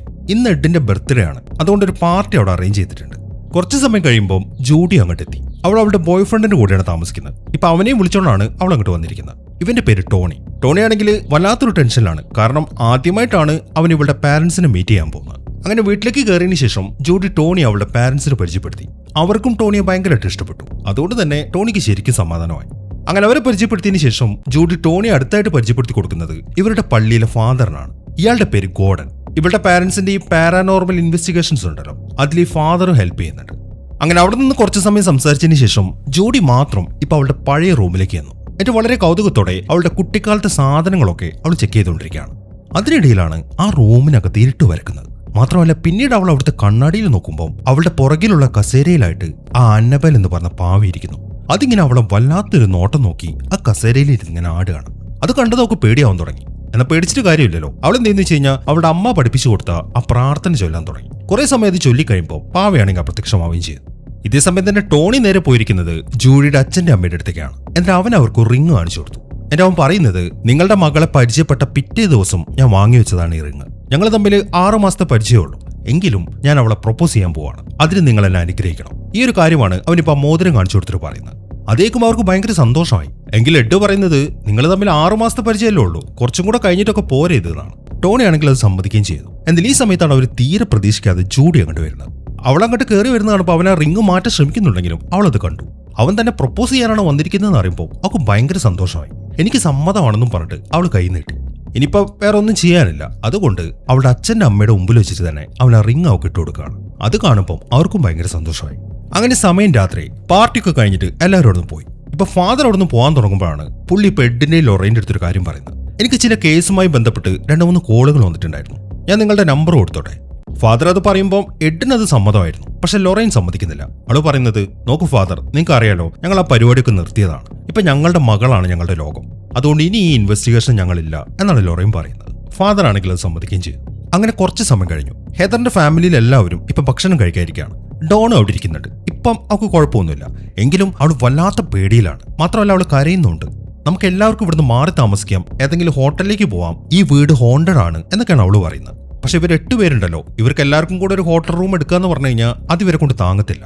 ഇനിയിപ്പോൾ പള്ളിയിൽ പറയുകയാണെന്ന് വെച്ച് കഴിഞ്ഞാൽ ഇപ്പൊ അവിടെ സൂപ്പർ നാച്ചുറൽ ആയിട്ട് എന്തെങ്കിലും സംഭവം ഉണ്ടെങ്കിൽ അതിനുള്ള തെളിവുകൾ കാണിക്കണം, എങ്കിലേ പള്ളിയിൽ നിന്ന് ആള് വരുള്ളൂ. ഈ കാര്യങ്ങളൊക്കെയാണ് ജാക്ക് ഇപ്പോൾ അവളോട് പറയുന്നത്. ഇതെല്ലാം കേൾക്കുമ്പോൾ ഡോണ് ശരിക്കും ദേഷ്യം വന്നു. നിങ്ങൾ എന്താന്ന് വെച്ച് ചെയ്യുന്നു പറഞ്ഞിട്ട് അവൾ അവിടെ നിന്ന് എഴുന്നേറ്റ് പോയി. അങ്ങനെ സമയം പാതിരാത്രി 2 മണിയായി. എല്ലാവരും നല്ല ഉറക്കമാണ്. എന്നാൽ ജാക്കിന് ഉറക്കം വരുന്നില്ല. അയാൾ ബെഡിൽ നിന്ന് എഴുന്നേറ്റു. ഈ സമയത്താണ് അയാൾ ഒരു കാര്യം ശ്രദ്ധിക്കുന്നത്. അയാളുടെ റൂമിന്റെ വാതില് ഇങ്ങനെ പതുക്കെ തുറന്നു വന്നു. അത് കണ്ട് അയാൾ നോക്കുമ്പോൾ അയാളുടെ കണ്ണാടി താഴേക്ക് വീണു. പിന്നീട് അയാൾ ആ കണ്ണാടി എടുത്തിട്ട് തിരിഞ്ഞു നോക്കുമ്പോഴാണ് പെട്ടെന്ന് ആ കാഴ്ച കണ്ട് അയാൾ ഞെട്ടിപ്പോകുന്നത്. അയാളുടെ ബെഡിന് താഴെയായിട്ട് ഒരു പിശാചിരിക്കുന്നു. അതിങ്ങനെ അയാൾ വല്ലാതെ തുറച്ചു നോക്കുകയാണ്. അതിന്റെ ആ നോട്ടം കണ്ടപ്പോൾ തന്നെ ജാക്കിന്റെ പിരിവെട്ടി. കഴുത്തനങ്ങുന്നില്ല. അയാളിപ്പോ ബെഡിലേക്ക് വീണു. മാത്രമല്ല ബെഡിലേക്ക് വീണതിന് ശേഷം അയാൾ ഇങ്ങനെ വായുവിലേക്ക് ഉയരാണ്. അവിടുത്തെ കണ്ണാടിയിൽ നോക്കിയാൽ കാണാൻ പറ്റും അയാളുടെ ശരീരത്തിന് മുകളിലായിട്ട് ആ പ്രേതം ഇരിക്കുന്നുണ്ട്. ഇതൊന്നും ആരും അറിഞ്ഞിട്ടില്ല. ഇതേ സമയം തന്നെ ഉറക്കം വരാത്തോണ്ട് ഹെദർ നേരെ ഹാളിലേക്ക് ചെന്നു. അവിടെ പ്രേതമുണ്ട് എന്ന കാര്യം അവൾക്ക് ഇപ്പൊ കൺഫേം ആയി. എങ്കിൽ അതൊന്ന് തെളിയിക്കണം. അതിനുവേണ്ടി അവൾ എന്ത് വെച്ച് കഴിഞ്ഞാൽ അവളുടെ മറ്റേ ഫംഗ്ഷൻ നടന്ന സമയത്ത് എടുത്ത ആ വീഡിയോസ് ഉണ്ടല്ലോ, അവൾ അതിന്റെ കേസറ്റ് ഇട്ട് ആ വീഡിയോ കാണാൻ തുടങ്ങി. ആ കേക്ക് എടുത്ത സമയത്ത് അതിൽ മെഴുകുതിരി ഊതിക്കെടുത്തിയത് ആരാ നമുക്ക് കണ്ടുപിടിക്കണം. അതാണ് അവളിപ്പോ ചെക്ക് ചെയ്യുന്നത്. എന്നാൽ ആദ്യം ഒന്നും നോക്കുമ്പോൾ ഒന്നും അവൾക്ക് അതിൽ കാണാൻ പറ്റുന്നില്ല. മെഴുകുതിരി താനെ കെട്ടുവാണ്. എന്നാൽ പിന്നെയും അവൾ ഇങ്ങനെ റിവേഴ്സ് അടിച്ച് നോക്കുമ്പോൾ അവൾക്കൊരു ഡൗട്ട് തോന്നി. അതുകൊണ്ട് ആ മെഴുകുതിരി കെട്ടുവന്ന സമയത്ത് അവൾ പോസ് ചെയ്തു. എന്നാൽ ഈ സമയത്താണ് അവൾ ആ ഞെട്ടിക്കുന്ന കാഴ്ച കാണുന്നത്. ഒരു രൂപം, അതാണ് ആ മെഴുകുതിരി ഊതിക്കെടുത്തിയത്. അവൾ അതിലേക്ക് തന്നെ ഇങ്ങനെ നോക്കി നിൽക്കുമ്പോഴാണ് പെട്ടെന്ന് നല്ല ഉയരമുള്ള ഒരാൾ ഒരു മഴു എടുത്തുകൊണ്ട് അവളെ വെട്ടാൻ വേണ്ടി വരുന്നത്. അവിടെ നിന്ന് ഒഴിഞ്ഞു മാറിയതുകൊണ്ട് ആദ്യത്തെ വെട്ട അവൾക്ക് കൊണ്ടില്ല. എങ്കിലും ആ രൂപമാണെങ്കിൽ പിന്നെ അവളുടെ പുറകത്തിന് വരികയാണ്. ഈ സമയം ഹെദർ ആണെങ്കിൽ ഉറക്കെങ്ങനെ നിലവിളിക്കുന്നുണ്ട്. അങ്ങനെ കുറെ നിലവിളിച്ച് കഴിയുമ്പോൾ ആ നിലവിളി ശബ്ദം അവിടെ കിടന്നുറങ്ങുന്ന അവളുടെ അമ്മയും കേട്ടു. എന്നാൽ അവൾ നോക്കുമ്പോൾ അവളുടെ ഹസ്ബൻഡ് ആണെങ്കിൽ ഇപ്പൊ എയറിൽ നിൽക്കുകയാണ്. അവൾ അയാളെ വിളിച്ചതും അയാൾ ഇപ്പൊ താഴേക്ക് വീണു. ഇപ്പൊ അയാൾക്ക് കുഴപ്പമൊന്നുമില്ല. അങ്ങനെ എല്ലാവരും കൂടെ നേരെ ഹാളിലേക്ക് ഓടിയെത്തി. അവർ നോക്കുമ്പോൾ ഹെദർ ആണെങ്കിൽ പേടിച്ച് വിറച്ച് നിലവിളിച്ചോണ്ട് അവിടെ തന്നെ ഇരിക്കുകയാണ്. എന്താണ് സംഭവിച്ചു നോക്കുമ്പോൾ അവള് പറയുന്നത് ഈ വീട്ടിൽ ആരോ ഉണ്ടെന്നാണ്. എന്നാൽ അവർ ലൈറ്റ് ഇട്ട് നോക്കുമ്പോൾ അവിടെ ആരും കാണുന്നില്ല. എങ്കിലും ഹെദർ ചുമ്മാ പറയത്തില്ല എന്നൊക്കെ നമുക്ക് മനസ്സിലായി. മാത്രമല്ല ജാക്കിന്റെ നേരത്തെ അവസ്ഥ ജാനറ്റ് കണ്ടാണല്ലോ. അതുകൊണ്ട് ഇതിനകത്ത് പ്രേതമുണ്ട് എന്ന കാര്യം അവർ തീർച്ചയാക്കി. അതുകൊണ്ട് തന്നെ പിറ്റേ ദിവസം അവർ പത്രക്കാരൊക്കെ വിളിച്ചു വരുത്തി. പിന്നീട് എല്ലാ ചാനലിലും ഈ വീടിനെ കുറിച്ചുള്ള ന്യൂസ് വരാൻ തുടങ്ങി. ഈ വീട് ഒരു ഹോണ്ടഡ് ഹൗസ് ആണെന്ന് പറഞ്ഞിട്ട്. ഇതേ സമയം തന്നെ ലൊറൈൻ ആണെങ്കിൽ അവളുടെ മകളെയും കൂട്ടി ഒരു കടയിലേക്ക് ചെന്നിരിക്കുകയാണ് ജൂഡിക്ക് ഒരു ഡ്രസ്സ് എടുക്കാൻ വേണ്ടി. ഇത് ഈ ലൊറൈൻ്റെ ഒരു ഫ്രണ്ടിന്റെ കടയാണ്. അങ്ങനെ ആ ഡ്രസ്സൊക്കെ സെലക്ട് ചെയ്തതിനു ശേഷം ആ ഷോപ്പിലെ ലേഡി ഇപ്പൊ ജൂഡിയെ കണ്ണാടി വെച്ച റൂമിലേക്ക് കൊണ്ടുവരികയാണ്. എന്നിട്ട് ആ ഡ്രസ്സൊക്കെ റെഡിയാക്കി കൊടുക്കുന്നതിനിടയിലാണ് ആരോ വിളിച്ചിട്ട് ആ ലേഡി വെളിയിലേക്ക് പോകുന്നത്. അങ്ങനെ ജൂഡി ഇപ്പോൾ അവിടെ ഒറ്റയ്ക്കായി. അവൾ നോക്കുമ്പോൾ ചുറ്റും കണ്ണാടി ആയതുകൊണ്ട് എവിടെ നോക്കിയാലും അവളെ മാത്രമേ ജൂഡിക്ക് കാണാൻ പറ്റുന്നുള്ളൂ. കുറച്ച് സമയം കഴിഞ്ഞപ്പോൾ ആ ലേഡി തിരിച്ചു വന്നു. എന്നിട്ട് വീണ്ടും അവളുടെ ഡ്രസ്സ് ശരിയാക്കാൻ തുടങ്ങി. എന്നാൽ ഈ സമയത്താണ് അവൾക്ക് എന്തോ ഒരു ഡൗട്ട് വന്നു. അതിനെ തുടർന്ന് അവൾ നോക്കുമ്പോൾ അങ്ങോട്ട് വന്നിരിക്കുന്ന ആ ലേഡിയല്ല, അതൊരു പിശാശാണ്. ആ പിശാശ് ഇപ്പൊ എഴുന്നേറ്റിട്ട് ജൂഡിയുടെ കഴുത്തിന് പിടിച്ചു. ഈ സമയം ജൂഡിയാണെങ്കിൽ ആ പ്രാർത്ഥന ഇങ്ങനെ ചൊല്ലുന്നുണ്ട്. കുറെ ചൊല്ലിക്കഴിഞ്ഞപ്പം ആ പിശാശ് അപ്രത്യക്ഷമായി. മാത്രമല്ല അവളുടെ നിലവിളി ശബ്ദം കേട്ട് ലൊറൈനും അങ്ങോട്ടെത്തി. അങ്ങനെ പെട്ടെന്ന് തന്നെ ലൊറൈൻ അവളെയും വിളിച്ചുകൊണ്ടാണ് പോവുകയും ചെയ്തു. ഈ സമയം തന്നെ നമ്മൾ നേരത്തെ കണ്ട ആ ഫാദർ ഗോർഡൻ ഉണ്ടല്ലോ, അയാളിപ്പോ ന്യൂസിലെ വിവരങ്ങളൊക്കെ അറിഞ്ഞിട്ടിപ്പം സ്മൾ ഫാമിലിയുടെ വീട്ടിലേക്ക് വന്നിരിക്കുകയാണ്. ഇപ്പൊ അയാൾ അങ്ങോട്ട് ചെല്ലുമ്പോൾ കാണുന്ന കാഴ്ച അവിടുത്തെ ആ പ്രായമായ സ്ത്രീ ഉണ്ടല്ലോ, അവരെന്തോ ഒന്ന് സ്റ്റെയർ കേസിൽ നിന്ന് തള്ളി താഴേക്കിട്ടു. അതിനെ തുടർന്ന് അവരെ ഹോസ്പിറ്റലിലേക്ക് എടുത്തുകൊണ്ട് പോവുകയാണ്. നിറയെ ആൾക്കാരും അവിടെ കൂടിയിട്ടുണ്ട്. അങ്ങനെ ഫാദർ ഗോർഡൻ ഇപ്പൊ ആ വീട്ടിലേക്ക് വന്നു. എന്നിട്ട് അയാൾ ജാനറ്റിന്റെ അടുത്ത് കാര്യങ്ങൾ സംസാരിക്കുകയാണ്. ഇപ്പൊ പള്ളിയിൽ നിന്ന് പറഞ്ഞിട്ടല്ല അയാൾ ഇങ്ങോട്ട് വന്നിരിക്കുന്നത്, ന്യൂസിലെ കാര്യങ്ങൾ കണ്ടിട്ടാണ്. അവിടെ സൂപ്പർ നാച്ചുറൽ ആയിട്ടുള്ള എന്തെങ്കിലും ഉണ്ടോ എന്നൊക്കെ ചെക്ക് ചെയ്യണം. ആ കാര്യങ്ങളൊക്കെ ജാനറ്റിന്റെ അടുത്ത് പറഞ്ഞതിന് ശേഷം അയാൾ ഹോളി വാട്ടർ ആ വീട്ടിൽ മൊത്തം തളിക്കാൻ തുടങ്ങി. അങ്ങനെ അവിടെയൊക്കെ തളിച്ചതിന് ശേഷം അയാൾ നേരെ ബേസ്മെന്റിലേക്ക് വന്നു. എന്നാൽ ബേസ്മെന്റിൽ മൊത്തം ആ ഹോളി വാട്ടർ തളിച്ചു കഴിയുമ്പോഴാണ് ഒരു കാര്യം അയാൾ ശ്രദ്ധിക്കുന്നത്. ആ വെള്ളം മൊത്തം ആവിയായിട്ട് പോയി. അത് കണ്ടപ്പോൾ തന്നെ അയാൾക്ക് കാര്യം മനസ്സിലായി. അതുകൊണ്ട് അയാൾ വേഗം മുകളിലേക്ക് വന്നു. എന്റെ അയാൾ ജാനറ്റിന്റെ അടുത്ത് പറയുന്നത് ഇവിടെ എന്തോ ഒരു സംഭവം ഉണ്ട് എന്നുള്ള ഉറപ്പാണ്. ഈ കാര്യം ഞാൻ തന്നെ ചെന്നിട്ട് പള്ളിയിൽ അറിയിക്കാം, എന്നിട്ട് അവിടുന്ന് ആൾക്കാരെയും കൂട്ടി വരാമെന്നും പറഞ്ഞിട്ട് അയാൾ വേഗം അവിടുന്ന് പോയി. അങ്ങനെ ഫാദർ ഗോർഡൻ ഇപ്പം ആ പള്ളിയിലേക്ക് എത്തി. എന്നിട്ട് അവിടുത്തെ മെയിൻ ആളെ കാണുമെന്ന് പറയുമ്പോൾ അവിടെ ഒരു ലേഡി ഇരിക്കുന്നുണ്ട്. അവൾ നേരെ ഫോണിൽ വിളിച്ചു. എന്നിട്ട് അവൾ ഗോർഡന്റെ അടുത്ത് പറയുന്നത് പുള്ളി എന്തോ തിരക്കിലാണ്, നിങ്ങൾ കുറച്ച് സമയം ഇവിടെ വെയിറ്റ് ചെയ്യുന്നതാണ്. അതിനെ തുടർന്ന് ഫാദർ ഇപ്പോൾ വെയിറ്റ് ചെയ്യാൻ തുടങ്ങി. എന്നാൽ ഈ സമയത്താണ് അയാളുടെ മൂക്കിൽ നിന്ന് ചോര വരുന്നത്. അയാൾ അത് ഒപ്പിക്കൊണ്ടിരിക്കുമ്പോഴാണ് അവിടുത്തെ കോറിഡോറിലായിട്ട് ഒരാളിങ്ങനെ നിലം ക്ലീൻ ചെയ്യുന്നുണ്ട്. അതിന്റെ ആ മെഷീന്റെ വയർ ഇങ്ങനെ വലിഞ്ഞു മുന്നോട്ട് പോവാണ്. പെട്ടെന്ന് അത് അവിടെ സ്റ്റക്കായി. ആ ശബ്ദം കേട്ട് ഫാദർ അങ്ങോട്ട് തിരിഞ്ഞു നോക്കി. പിന്നീട് അയാൾ തിരിച്ച് ആ ലേഡിയെ നോക്കുമ്പോൾ ആ ലേഡിയെ കാണുന്നില്ല. ഇതുവരെ ഇവിടെ ഉണ്ടായിരുന്ന ലേഡി പെട്ടെന്ന് അങ്ങോട്ട് പോയി എന്നാണ് ഫാദർ ഇപ്പൊ ചിന്തിക്കുന്നത്. അതിനിടയിലാണ് അവിടെ ഫോൺ ബെല്ലടിക്കുന്നത്. ഒന്നും നോക്കാതെ ഫാദർ ചെന്നൊരു ഫോൺ എടുത്തു. എന്നാൽ ഫോണിൽ സംസാരിക്കുന്നത് ജൂഡിയാണ്. നീക്കിപ്പോ അകത്തേക്ക് കയറാം എന്നാണ് ജൂഡി പറയുന്നത്. എന്നാൽ എങ്ങനെയാണ് ജൂഡി ഇതിനെ സംസാരിക്കുന്നത് എന്നയാൾ ചിന്തിച്ചോട് നിൽക്കുമ്പോഴാണ് അപ്പുറത്തെ റൂമിൽ നിന്നൊരു ശബ്ദം കേൾക്കുന്നത്. അപ്പുറത്തുള്ള ഡോറിന്റെ പിടി ഇങ്ങനെ തിരിയാൻ തുടങ്ങി. അതിലൊരു കുരിശിന്റെ സിമ്പലാണ്. അതിപ്പോ തിരിഞ്ഞ് തല കുത്തനെ വന്നു. മാത്രമല്ല പെട്ടെന്ന് ആ ഡോറ് തുറക്കുകയും ചെയ്തു. അത് കണ്ടതും ഫാദർ അവിടുന്ന് പേടിച്ച് വെളിയിലേക്ക് ഇറങ്ങാൻ തുടങ്ങി. എന്നാൽ ഈ സമയമാകുമ്പോഴേക്കും വെളിയിലേക്ക് ഇറങ്ങേണ്ട ഡോറും ക്ലോസ് ആയി. മാത്രമല്ല അവിടെ കറണ്ട് പോവുകയും ചെയ്തു. ഇതൊക്കെ കാണുമ്പോൾ ഫാദർ എന്ത് ചെയ്യുന്ന വെച്ച് കഴിഞ്ഞാൽ അയാളുടെ കയ്യിലെ കുരിശെടുത്തു. എന്നാൽ കുരിശെടുത്തതും പെട്ടെന്ന് തീ പിടിക്കുകയാണ്. അങ്ങനെ അതിന് തീ പിടിച്ച അയാളുടെ കൈ പൊള്ളി കഴിയുമ്പോൾ അയാൾ താഴേക്കിട്ടു. എന്നാൽ ആ തീയുടെ പ്രകാശത്തിൽ അയാൾ എന്തൊരു രൂപത്തെ കണ്ടു. അത് കണ്ട് അയാൾ വല്ലാതെ ഞെട്ടിപ്പോയിരിക്കുകയാണ്. പിന്നീട് കാണുന്നത് ഫാദർ നേരെ എഴുന്നേറ്റ് ചെന്ന് അവിടെ ആ പ്ലഗിൽ കുത്തിരിക്കുന്ന വയറുണ്ടല്ലോ അത് ഊരിയെടുത്തു. എന്നിട്ട് അത് കഴുത്തിൽ ചുറ്റി അയാൾ ആ ബിൽഡിങ്ങിൽ നിന്ന് താഴേക്ക് ചാടിയിട്ട് ആത്മഹത്യ ചെയ്യാണ്. ഇതേ സമയം തന്നെ ടോണി ആണെങ്കിൽ ഈ ബെഡിന്റെ അടുത്ത് നിൽക്കുകയാണ്. എന്തായാലും തന്റെ മകളെ കല്യാണം കഴിക്കാൻ പോകുന്ന ഈ ടോണിയാണല്ലോ. അതുകൊണ്ട് ഇവരുടെ ഫാമിലിയുടെ കാര്യങ്ങളൊക്കെ ടോണിയെ അറിയിക്കണം. അതിനുവേണ്ടി എഡ് ടോണിയെ വിളിച്ചുകൊണ്ട് പോകുന്നത് ആ വീട്ടിനകത്തുള്ള റൂമിലേക്കാണ്. ഈ എഡും ലൊറൈനും ഇതുപോലത്തെ ഇൻവെസ്റ്റിഗേഷനുമായിട്ട് നടക്കാൻ തുടങ്ങിയിട്ട് ഒരുപാട് കാലമായി. അതുകൊണ്ട് ഇഷ്ടം പോലെ കേസുകളും അന്വേഷിച്ചിട്ടുണ്ട്. അങ്ങനെ ആ കേസുകളിലൊക്കെ ഇവർ കണ്ടെത്തിയ കേഴ്സ്ഡ് ആയിട്ടുള്ള സാധനങ്ങളുണ്ടല്ലോ അത് ഈ വീട്ടിൽ ആ റൂമിലാണ് സൂക്ഷിച്ചിരിക്കുന്നത്. അതൊക്കെ എഡ് പവന് കാണിച്ചു കൊടുത്തു. മാത്രമല്ല ജൂഡി ജനിച്ചപ്പോൾ ഉണ്ടായ ആ സംഭവം ഉണ്ടല്ലോ ആ കാര്യത്തെക്കുറിച്ചും എഡ് ഇപ്പൊ ടോണിയുടെ അടുത്ത് പറഞ്ഞു. അതൊക്കെ കേട്ട് അവനാണെങ്കിൽ വല്ലാത്തൊരു സങ്കടത്തിൽ നിൽക്കുകയാണ്. എന്നാൽ ഈ സമയത്താണ് ലൊറൈനും ജൂഡി അങ്ങോട്ട് വരുന്നത്. ഫാദർ മരിച്ച കാര്യമാണ് അവർ ബെഡിന്റെ അടുത്ത് പറയുന്നത്. പിന്നീട് കാണിക്കുന്നത് ഫാദർ ഗോർഡന്റെ ഫ്യൂണറലാണ്. അങ്ങനെ ഫ്യൂണറലൊക്കെ കഴിഞ്ഞ് അവിടെ നിന്ന് പോകാൻ തുടങ്ങുമ്പോഴാണ് ജൂഡി ഇപ്പൊ ഫാദറിന്റെ പെട്ടിയിലൊന്ന് കൈവയ്ക്കുന്നത്. എന്നാൽ കൈവച്ചപ്പം അവൾക്ക് എന്തൊക്കെ ഫീൽ ചെയ്യാൻ തുടങ്ങി. അതിന് ഫാദറിന്റെ ചില കാര്യങ്ങളാണ് അവിടെ മനസ്സിലേക്ക് വന്നത്. എന്നാൽ അതിനെക്കുറിച്ച് അവൾ ആരുടെ അടുത്തും പറയുന്നില്ല. അങ്ങനെ അവർ പോകാൻ വേണ്ടി അവരുടെ കാറിലേക്ക് കയറാൻ തുടങ്ങി. ഈ സമയത്താണ് മറ്റൊരു ഫാദർ അങ്ങോട്ട് വരുന്നത്. ഈ മരിച്ചുപോയ ഗോർഡന്റെ ഫ്രണ്ടാണ് ഇയാൾ. അങ്ങനെ സംസാരിച്ചതിന് ശേഷം ഫാദർ പോകാൻ തുടങ്ങുമ്പോഴാണ് ജൂഡി അയാളുടെ അടുത്തേക്ക് എന്നിട്ട് ഫാദർ ഗോർഡനെ കുറിച്ച് ചോദിക്കുന്നത്. അയാൾ അവസാനമായിട്ട് എങ്ങോട്ടാണ് പോയതെന്ന്. അതേക്കും ആ ഫാദർ പറയുന്നത് അയാൾ പെൻസിൽവാനിയയിലേക്കാണ് പോയതെന്നാണ്. അങ്ങനെ പിറ്റേ ദിവസമായി ലൊറൈൻ ഇപ്പം അവളുടെ കിച്ചണിൽ നിന്നിട്ട് പാത്രങ്ങൾ ക്ലീൻ ചെയ്തുകൊണ്ടിരിക്കുകയാണ്. അതിനിടയിൽ ആ സിങ്കിലായിട്ട് നിറയെ വെള്ളം ഇങ്ങനെ തളം കെട്ടി നിൽക്കുന്നുണ്ട്. പക്ഷെ എന്തൊക്കെ കാണിച്ചിട്ടും അത് ഡ്രെയിൻ ചെയ്യാൻ അവൾക്ക് പറ്റുന്നില്ല. എന്തോ അതിൽ തടഞ്ഞിട്ടുണ്ടെന്ന് വിചാരിച്ചിട്ട് അവൾ അതിൽ കൈയിട്ട് നോക്കി. എന്നാൽ കൈയിട്ട് നോക്കി കഴിഞ്ഞപ്പോൾ അവൾക്ക് കിട്ടുന്നത് അവളുടെ കയ്യിലുണ്ടായിരുന്ന ആ ലോക്കറ്റാണ്. ജൂഡിയുടെ ഫോട്ടോ ഉണ്ടായിരുന്ന ആ ലോക്കറ്റ്. എന്തോ സംശയത്തോടെ ലൊറൈൻ അതിലേക്ക് തന്നെ ഇങ്ങനെ നോക്കുമ്പോഴാണ് പെട്ടെന്ന് സിങ്കിൽ മൊത്തം ബ്ലഡ് നിറയുന്നത്. അതിനിടയിൽ അവളുടെ കയ്യിൽ നിന്ന് ആ ലോക്കറ്റ് ബ്ലഡിലേക്ക് വീഴുകയും ചെയ്തു. മാത്രമല്ല ബ്ലഡൊക്കെ ഒഴുകി ആ കിച്ചൺ മൊത്തം സ്പ്രെഡ് ആവാൻ തുടങ്ങി. ഇതെല്ലാം കണ്ട് ലൊറൈൻ ആണെങ്കിൽ ശരിക്കും ഞെട്ടി നിൽക്കുകയാണ്. എന്നാൽ ഈ സമയത്താണ് എഡ് അങ്ങോട്ട് വരുന്നത്. എന്നാൽ പിന്നീട് നോക്കുമ്പോൾ ആ ബ്ലഡ് ഒന്നും കാണുന്നുമില്ല. എന്നാൽ ഇതൊരു വാണിംഗ് ആണ് എന്ന കാര്യം ലൊറൈനും മനസ്സിലായി. തന്റെ മകൾക്ക് എന്തോ സംഭവിക്കാൻ പോകുന്നുണ്ട്. ആ കാര്യം അവൾ ഉടനെ തന്നെ എഡിന്റെ അടുത്ത് പറഞ്ഞു. ഈ സമയത്താണ് വാതിലാരോ മുട്ടുന്ന ശബ്ദം കേൾക്കുന്നത്. അവർ ചെന്ന് വാതിൽ ഓർക്കുമ്പോൾ അത് ടോണിയാണ്. ജൂഡി എവിടെയെന്ന് ചോദിക്കുമ്പോൾ ടോണി പറയുന്നത് അവൾ പെൻസിൽവാനിയയിലേക്ക് പോയി എന്നാണ്. അങ്ങനെ ഉടനെ തന്നെ അവർ 3 പേരും പെൻസിൽവാനിയയിലേക്ക് എത്തി. ആ സ്മൾ ഫാമിലിയുടെ വീട്ടിലേക്ക്. ഇപ്പോഴും അവിടെ മൊത്തം പത്രക്കാർ കൂടി നിൽക്കുന്നുണ്ട്. ഇപ്പൊ ലൊറൈൻ ഇട്ട് അങ്ങോട്ട് വരുന്ന കാണുമ്പോൾ പത്രക്കാരൊക്കെ അവരുടെ അടുത്തേക്ക് വന്നു. കാരണം ഇവർ ഫേമസ് ആണല്ലോ. എന്നാൽ അവർ പത്രക്കാരുടെ അടുത്ത് ഒന്നും പറയുന്നില്ല. അവർ വേഗം ആ വീട്ടിലേക്ക് കയറാണ്. എന്നാൽ ആ വീട്ടിന്റെ അകത്തേക്ക് കയറിയപ്പോൾ തന്നെ ലൊറൈൻ എന്തൊക്കെ ഫീൽ ചെയ്യാൻ തുടങ്ങി. അതായത് മാസങ്ങളായിട്ട് ഈ വീട് ഹോണ്ടഡ് ആണ്. ആ കാര്യമൊക്കെ ശ്രദ്ധിച്ചുകൊണ്ട് നിൽക്കുമ്പോഴാണ് ജൂഡി അങ്ങോട്ട് വരുന്നത്. എന്നാൽ ജൂഡിയെ കണ്ടതും വാ നമുക്ക് പോവാന്നും പറഞ്ഞിട്ട് ലൊറൈൻ അവളെയും വിളിച്ചുകൊണ്ട് ഇറങ്ങാൻ തുടങ്ങി. എന്നാൽ ജൂഡി സമ്മതിക്കുന്നില്ല. ഇവരെല്ലാവരും വല്ലാത്തൊരു മാനസികാവസ്ഥയിലാണ് ഇവിടെ നിൽക്കുന്നത്. ഇത് കണ്ടിട്ടും നിങ്ങൾ ഇവിടെ നിന്ന് ഇറങ്ങി പോവാണോ? എന്താണ് നിങ്ങൾക്ക് പറ്റിയത്? നിങ്ങൾ ഇതുപോലത്തെ കേസൊക്കെ അന്വേഷിക്കുന്നല്ലേ? പിന്നെ എന്തുകൊണ്ട് നിങ്ങൾക്ക് ഇവരെ സഹായിച്ചുകൂടാ? നിങ്ങൾ ഇവരെ സഹായിച്ചേ പറ്റൂ, അല്ലാതെ ഞാൻ നിങ്ങളുടെ കൂടെ വരത്തില്ല എന്നാണ് ജൂഡി പറയുന്നത്. ജൂഡി അങ്ങനെയൊക്കെ വാശി പിടിക്കുമ്പോൾ അവരെ സഹായിക്കാം എന്ന് എഡും ലൊറൈനും സമ്മതിക്കുകയും ചെയ്തു. അങ്ങനെ എഡും ലൊറൈനും ഇപ്പൊ അവിടെ നടന്ന കാര്യങ്ങളൊക്കെ അവരോട് ചോദിച്ച് മനസ്സിലായിക്കൊണ്ടിരിക്കുകയാണ്. ഈ സമയം ജൂഡി ആണെങ്കിൽ ടോണിയുടെ അടുത്താണ് നിൽക്കുന്നത്. ടോണി ഇപ്പോൾ അവളോടൊരു കാര്യം ചോദിച്ചു. നീ എങ്ങനെയാണ് ഇങ്ങോട്ട് എത്തിപ്പെട്ടെന്ന്. അതേക്ക് അവള് പറയുന്നത് ഫ്യൂണറൽ കഴിഞ്ഞിട്ട് നമ്മൾ വീട്ടിലേക്ക് വന്നില്ലേ, ആ സമയത്ത് എനിക്കൊരു വിഷൻ ഉണ്ടായി. ഫാദർ മരിക്കുന്നത് ഞാൻ കണ്ടു. അതെന്തുകൊണ്ടാണ് അങ്ങനെ സംഭവിച്ചതെന്ന് എനിക്കറിയത്തില്ല. മാത്രമല്ല എന്നെ ഇങ്ങോട്ട് ആരോ ക്ഷണിക്കുകയായിരുന്നു എന്നൊക്കെയാണ് അവള് പറയുന്നത്. അതൊക്കെ കേൾക്കുമ്പോൾ ടോണിക്ക് ശരിക്കും പേടിയായി. ഈ സമയം തന്നെ ലൊറൈനും എഡും ആ ഫാമിലിയിലെ ആൾക്കാരുടെ അടുത്ത് അവിടെ സംഭവിച്ചുകൊണ്ടിരുന്ന കാര്യങ്ങളൊക്കെ ചോദിച്ച് മനസ്സിലായിക്കൊണ്ടിരിക്കുകയാണ്. അതിനിടയിലാണ് ലൊറൈൻ എന്തൊരു സംശയം. അവൾ പതുക്കെ തിരിഞ്ഞു നോക്കി. ആ വീട്ടിനകത്തായിട്ട് ഏതൊരു ശക്തിയുടെ പ്രസൻസ് അവൾക്ക് ഫീൽ ചെയ്യുന്നുണ്ട്. അതുകൊണ്ട് അവൾ എഴുന്നേറ്റ് ആ വീട് മൊത്തം സെർച്ച് ചെയ്യാൻ തുടങ്ങി. എന്നാൽ ഇപ്പത്തെ ഈ സെർച്ചിങ്ങിൽ അവൾക്ക് അങ്ങനെ സംശയമുള്ള കാര്യങ്ങളൊന്നും കണ്ടെത്താൻ സാധിക്കുന്നില്ല.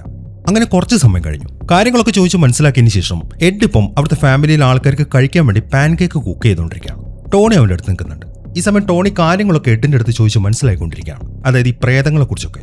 ഈ സമയം എഡ് പറയുന്നത് ഇതുപോലുള്ള ശക്തികൾ ശ്രമിക്കുന്നത് ആൾക്കാരെ പേടിപ്പിക്കാനാണ്. പേടിയിൽ നിന്നാണ് അവറ്റകൾ കാര്യങ്ങളൊക്കെ നേടിയെടുക്കുന്നത്. ഒരാളെ പേടിപ്പിച്ച് അവരിങ്ങനെ ഒറ്റപ്പെടുത്തി കളയും. അങ്ങനെ ഒരു സിറ്റുവേഷൻ വന്നു കഴിഞ്ഞാൽ അത് ആ ജീവൻ ആപത്താണ്. അതുകൊണ്ട് നമ്മൾ ചെയ്യേണ്ടത് അവരൊറ്റയ്ക്കല്ലാന്ന് അവരെ ബോധ്യപ്പെടുത്തുക എന്നുള്ളതാണ്. അത്രയും പറഞ്ഞതിന് ശേഷം അയാൾ മറ്റൊരു കാര്യം കൂടി ചോദിച്ചു. അല്ല, ജൂഡി എന്നോട് പറഞ്ഞല്ലോ നീ പോലീസിലായിരുന്നെന്ന്, എന്തുകൊണ്ടാണ് നീ പിന്നെ ജോലി ഉപേക്ഷിച്ചത്, അത് ഇത്രയും ചെറുപ്പത്തിൽ തന്നെ? എഡിന്റെ ആ ചോദ്യം കേൾക്കുമ്പോൾ ടോണി ആ കഥ പറഞ്ഞു. അതായത് ഇവന്റെ പാർട്ണറും കൂടെ ഒരു ദിവസം എന്തോ അന്വേഷിക്കാൻ വേണ്ടി ഒരു വീട്ടിലേക്ക് വന്നു. അവിടുത്തെ ആളെന്തോ ബഹളം വെക്കുകയായിരുന്നു. അവർ വാതിൽ തുറന്നു കഴിയുമ്പോൾ ആ വീട്ടിനകത്ത് ആളൊരു തോക്കെടുത്തിട്ട് ടോണിക്ക് നേരെ ഷൂട്ട് ചെയ്തു. എന്നാൽ വെടി പൊട്ടിയില്ല. പിന്നീട് അവരയാളെ കീഴ്പ്പെടുത്തി. എന്നാൽ കീഴ്പ്പെടുത്തിയതിന് ശേഷം ആ തോക്ക് ചെക്ക് ചെയ്ത് കഴിഞ്ഞപ്പം ആ തോക്കിനകത്ത് ഉണ്ടയുണ്ടായിരുന്നു. ഈ ടോണിയുടെ ഭാഗ്യം കൊണ്ടാണ് അയാൾ ഷൂട്ട് ചെയ്തപ്പോൾ അത് പൊട്ടാതിരുന്നത്. ഈ ഒരു സംഭവത്തിന് ശേഷം അവന് വല്ലാണ്ട് പേടിയായി. അതുകൊണ്ടാണ് അവൻ ആ ജോലി ഉപേക്ഷിച്ചത്. ഈ സമയം തന്നെ ലൊറൈൻ ആണെങ്കിൽ മുകളിലേക്കുള്ള സ്റ്റെയർ കേസിന്റെ താഴെ നിന്നിട്ട് എന്തോ പ്രാർത്ഥിക്കുകയാണ്. അതിനിടയിൽ ജൂഡി വന്നിട്ട് അവരുടെ ഒരു ഫോട്ടോ എടുത്തു. അങ്ങനെ അവരവിടെ നിന്ന് ഇങ്ങനെ സംസാരിക്കുമ്പോഴാണ് മുകളിലത്തെ റൂമിൽ അവർക്ക് എന്തോ ഫീൽ ചെയ്യുന്നത്. അവിടെ എന്തോ ഉണ്ട്. ആ കാര്യം ജൂഡിക്ക് ഫീൽ ചെയ്തു. ഇപ്പൊ അമ്മ മുകളിലേക്ക് കയറാൻ തുടങ്ങുമ്പോൾ ഞാനും വരുന്നുണ്ട് എന്നാണ് ജൂഡി പറയുന്നത്. എന്നാൽ ലൊറൈൻ സമ്മതിക്കുന്നില്ല. നീ ഇവിടെ നിന്നാൽ മതി, ഈ കാര്യം ഞാൻ നോക്കിക്കോളാന്ന് പറഞ്ഞിട്ട് അവർ വേഗം മുകളിലേക്ക് പോയി. അങ്ങനെ മുകളിലേക്ക് എത്തിയതിനു ശേഷം ലൊറൈൻ ഇപ്പൊ അവിടുത്തെ റൂം മൊത്തത്തിൽ സെർച്ച് ചെയ്യാൻ തുടങ്ങി. എന്നാൽ അവൾ അവിടുത്തെ കട്ടിലിന്റെ അടിയിൽ സെർച്ച് ചെയ്യുമ്പോഴാണ് കട്ടിലിന്റെ മുകളിൽ നിന്നും ഒരു അനക്കം കേൾക്കുന്നത്.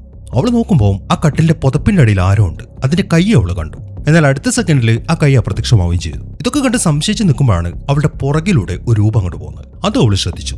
അതിനെ തുറന്ന് ലൊറൈൻ ആ രൂപത്തെ ഫോളോ ചെയ്യുമ്പോൾ അവൾ നേരെ എത്തിച്ചേരുന്നത് അവിടുത്തെ ബേസ്മെന്റിലേക്കാണ്. ബേസ്മെന്റിൽ നിൽക്കുമ്പോൾ തന്നെ അവിടെ നടന്നൊരു കൂട്ടക്കൊലയുടെ ശബ്ദമൊക്കെ, അതായത് നിലവിളികളും കാര്യങ്ങളൊക്കെ അവളുടെ ചെവിയിൽ ഇങ്ങനെ മുഴങ്ങാൻ തുടങ്ങി. കുറച്ചു നേരം അവിടെ കോൺസെൻട്രേറ്റ് ചെയ്ത് കഴിയുമ്പോൾ അവിടെ എന്തൊക്കെയാണ് സംഭവിച്ചത് എന്ന കാര്യം മൊത്തം ഒക്കെ മനസ്സിലാവുകയും ചെയ്തു. അങ്ങനെ അവിടെ നിന്ന് വെളിയിലേക്ക് ഇറങ്ങിയതിന് ശേഷം അവിടെ നടന്ന കാര്യങ്ങളൊക്കെ ലൊറൈൻ ബെഡിനടുത്ത് പറയാണ്. അതായത് ഇവരിപ്പോ നിൽക്കുന്ന ഈ വീടുണ്ടല്ലോ, ആദ്യം ഇവിടെ ഒരു ഫാം ആയിരുന്നു. 3 ആൾക്കാർ അവിടെ കൊല്ലപ്പെട്ടിട്ടുണ്ട്. അതിൽ നേരത്തെ മഴവും പിടിച്ചോണ്ട് വന്ന ഒരാളില്ലേ, അയാളാണ് വില്ലൻ. അയാളുടെ ഭാര്യയ്ക്ക് മറ്റൊരു അഫയർ ഉണ്ടായിരുന്നു. അത് അറിഞ്ഞതിനെ തുടർന്ന് അയാളുടെ ഭാര്യയും ഭാര്യയുടെ അമ്മയും വെട്ടിക്കൊന്നു. എന്നിട്ട് അയാളും മരിച്ചു. ഇതാണ് ആ വീട്ടിൽ സംഭവിച്ചത്. ആ കാര്യങ്ങളൊക്കെ പറയുമ്പോൾ ഇതൊക്കെ നോർമൽ അല്ലേ, ഇതുപോലത്തെ എത്ര കേസ് നമ്മൾ അറ്റൻഡ് ചെയ്തിട്ടുണ്ട് എന്നാണ് എഡ്ഡി ചോദിക്കുന്നത്. അതേക്കുമ്പോൾ ഇത് അതുപോലെയല്ല എഡ്, ഇവിടുത്തെ ആത്മാക്കളല്ല പ്രശ്നം. ഈ ആത്മാക്കളെ കൺട്രോൾ ചെയ്യുന്നത് ഒരു ഡിമോണാണ്, അതാണ് ഇവിടുത്തെ പ്രശ്നം എന്നാണ് അവള് പറയുന്നത്. ഇതേസമയം തന്നെ ജൂഡി ആണെങ്കിൽ ആ വീട്ടിന്റെ അകത്തോടെ ഇങ്ങനെ കറങ്ങി നടക്കുകയാണ്. അതിനിടെയാണ് മുകളിൽ നിന്നും അവളുടെ അമ്മയുടെ ശബ്ദം കേൾക്കുന്നത്. എന്നാൽ അത് അമ്മയല്ല വിളിച്ചത്. പക്ഷെ അതറിയാതെ ജൂഡി വേഗം മുകളിലേക്ക് ചെന്നു. അങ്ങനെ ആ ശബ്ദത്തെ ഫോളോ ചെയ്യുന്ന അവൾ എത്തിച്ചേരുന്നത് അവിടുത്തെ തട്ടിമ്പുറത്താണ്. തട്ടിമ്പുറത്തേക്ക് ചെല്ലുമ്പോൾ അവിടെ ആ കണ്ണാടി ഇരിക്കുന്നുണ്ട്. അതിൽ ആ പൊട്ടലൊക്കെ കാണുമ്പോൾ എന്തോ സംശയം തോന്നി ജൂഡി ആ കണ്ണാടിയിലൊന്ന് തൊട്ടു. എന്നാൽ പ്രത്യേകിച്ചൊന്നും സംഭവിച്ചില്ല. എന്നാൽ ഈ സമയത്താണ് അവൾ മറ്റൊരു കാര്യം ശ്രദ്ധിക്കുന്നത്. അവിടുത്തെ മുകളിലായിട്ട് ചോക്ക് കൊണ്ടൊരു കാര്യം എഴുതി വെച്ചിട്ടുണ്ട്, നീ എന്നെ മിസ് ചെയ്യുന്നുണ്ടോ. അത് കാണുമ്പോൾ അത് അന്നബലിന്റെ പരിപാടിയാണ് എന്ന കാര്യമൊക്കെ മനസ്സിലായി. ഈ സമയം അവൾ തിരിഞ്ഞു നോക്കുമ്പോൾ അവിടെ ഇരിക്കുന്ന ഒരു ചെയർ ഇങ്ങനെ ആടുന്നുണ്ട്. ഇത് കണ്ട് പേടിക്കുന്ന ജൂഡി വേഗം ആ തട്ടും പുറത്തുനിന്ന് താഴേക്ക് ഇറങ്ങി. എന്നിട്ട് അവൾ മുന്നോട്ട് നടക്കുമ്പോഴാണ് അവിടുത്തെ ഒരു കുട്ടിയുടെ ശബ്ദം അപ്പുറത്തുള്ള റൂമിൽ നിന്ന് കേൾക്കുന്നത്. അതിനെ തുറന്ന് ജൂഡി ആ റൂമിലേക്ക് കയറി. എന്നാൽ ഈ സമയം അവൾ നോക്കുമ്പോൾ ആ റൂമിനകത്തായിട്ട് ആ പാവ ഇരിക്കുന്നുണ്ട്, അന്നബൽ. അതിപ്പോ പെട്ടെന്ന് എഴുന്നേറ്റ് വന്നിട്ട് അവൾ അറ്റാക്ക് ചെയ്യാൻ തുടങ്ങി. അത് കണ്ടതും അവൾ വേഗം അവിടുന്ന് ഓടി. പാവയാണെങ്കിൽ അവളുടെ പുറകെ തന്നെ വരുന്നുണ്ട്. അതാണെങ്കിൽ ഇപ്പൊ വല്ലാത്തൊരു ഭീകര രൂപത്തിലുമാണ്. അങ്ങനെ അതിനെ കണ്ട് പേടിച്ചോടുന്ന അവള് ആ സ്റ്റെയർ കേസിൽ നിന്ന് താഴേക്ക് വീണു. പിന്നീട് അവൾ നോക്കുമ്പോൾ ആ പാവയെ കാണുന്നില്ല. മാത്രമല്ല ഈ സമയമാകുമ്പോഴേക്കും ശബ്ദം കേട്ട് ലൊറൈനും കൂട്ടരും അങ്ങോട്ട് എത്തി. നീ എന്താണ് ഇവിടെ കിടക്കുന്നത്, നിനക്ക് എന്താണ് സംഭവിച്ചത്? ലൊറൈൻ അത് ചോദിക്കുമ്പോൾ ജൂഡി പറയുന്നത് തട്ടും പുറത്ത് എന്തോ ഉണ്ടെന്നാണ്. അതിനെ തുറന്ന് എഡും ലൊറൈനും വേഗം തട്ടും പുറത്തേക്ക് വന്നു. അവിടെ ചെന്ന് ആ കണ്ണാടി കാണുമ്പോൾ അവർ ശരിക്കും ഞെട്ടിപ്പോയി. അപ്പൊ ഈ കണ്ണാടിയാണ് എല്ലാത്തിന്റെയും പ്രശ്നം എന്ന കാര്യം അവർക്ക് മനസ്സിലായി. അങ്ങനെ ലൊറൈൻ പതുക്കെ ആ കണ്ണാടിയിലൊന്ന് തൊട്ടു. പക്ഷെ നേരത്തെ അവൾ തൊട്ടപ്പുണ്ടായ ഒരു ഫീൽ അല്ല, ഇതിനെന്തോ ഒരു മാറ്റം വന്നിട്ടുണ്ടല്ലോ എന്നാണ് അവൾ ബെഡിനടുത്ത് പറയുന്നത്. അങ്ങനെ എഡും ലൊറൈനും കൂടെ ആ കണ്ണാടിയെ കുറിച്ചിട്ടുള്ള മുഴുവൻ ഡീറ്റെയിൽസും, അതായത് അവർക്ക് അറിയാവുന്ന കാര്യങ്ങളൊക്കെ ആ ഫാമിലിയുടെ അടുത്ത് പറഞ്ഞു.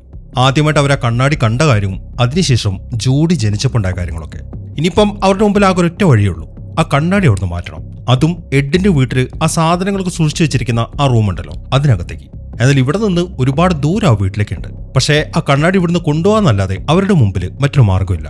അങ്ങനെ ആ കാര്യങ്ങളൊക്കെ ഡിസ്കസ് ചെയ്തതിനു ശേഷം എഡ് ഇപ്പോൾ ടോണിയും കൊണ്ട് വെളിയിലേക്ക് ഇറങ്ങി. എന്നിട്ട് അവർക്ക് പോകേണ്ട റൂട്ടിനെ കുറിച്ചൊക്കെ അവന് വിശദമായിട്ട് പറഞ്ഞു കൊടുക്കുകയാണ്. കാരണം അവനാണ് ആ കണ്ണാടി വണ്ടിയിലേക്ക് കയറ്റി കഴിഞ്ഞാൽ പിന്നെ വണ്ടി ഓടിക്കേണ്ടത്. ആ കാര്യങ്ങളൊക്കെ അവർ ഡിസ്കസ് ചെയ്യുന്നതിനിടയിൽ അവിടെ ഇടിവെട്ടാൻ തുടങ്ങി. ഇതെന്താണ് ഇങ്ങനെ പതിവില്ലാത്തൊരു ഇടിവെട്ടല്?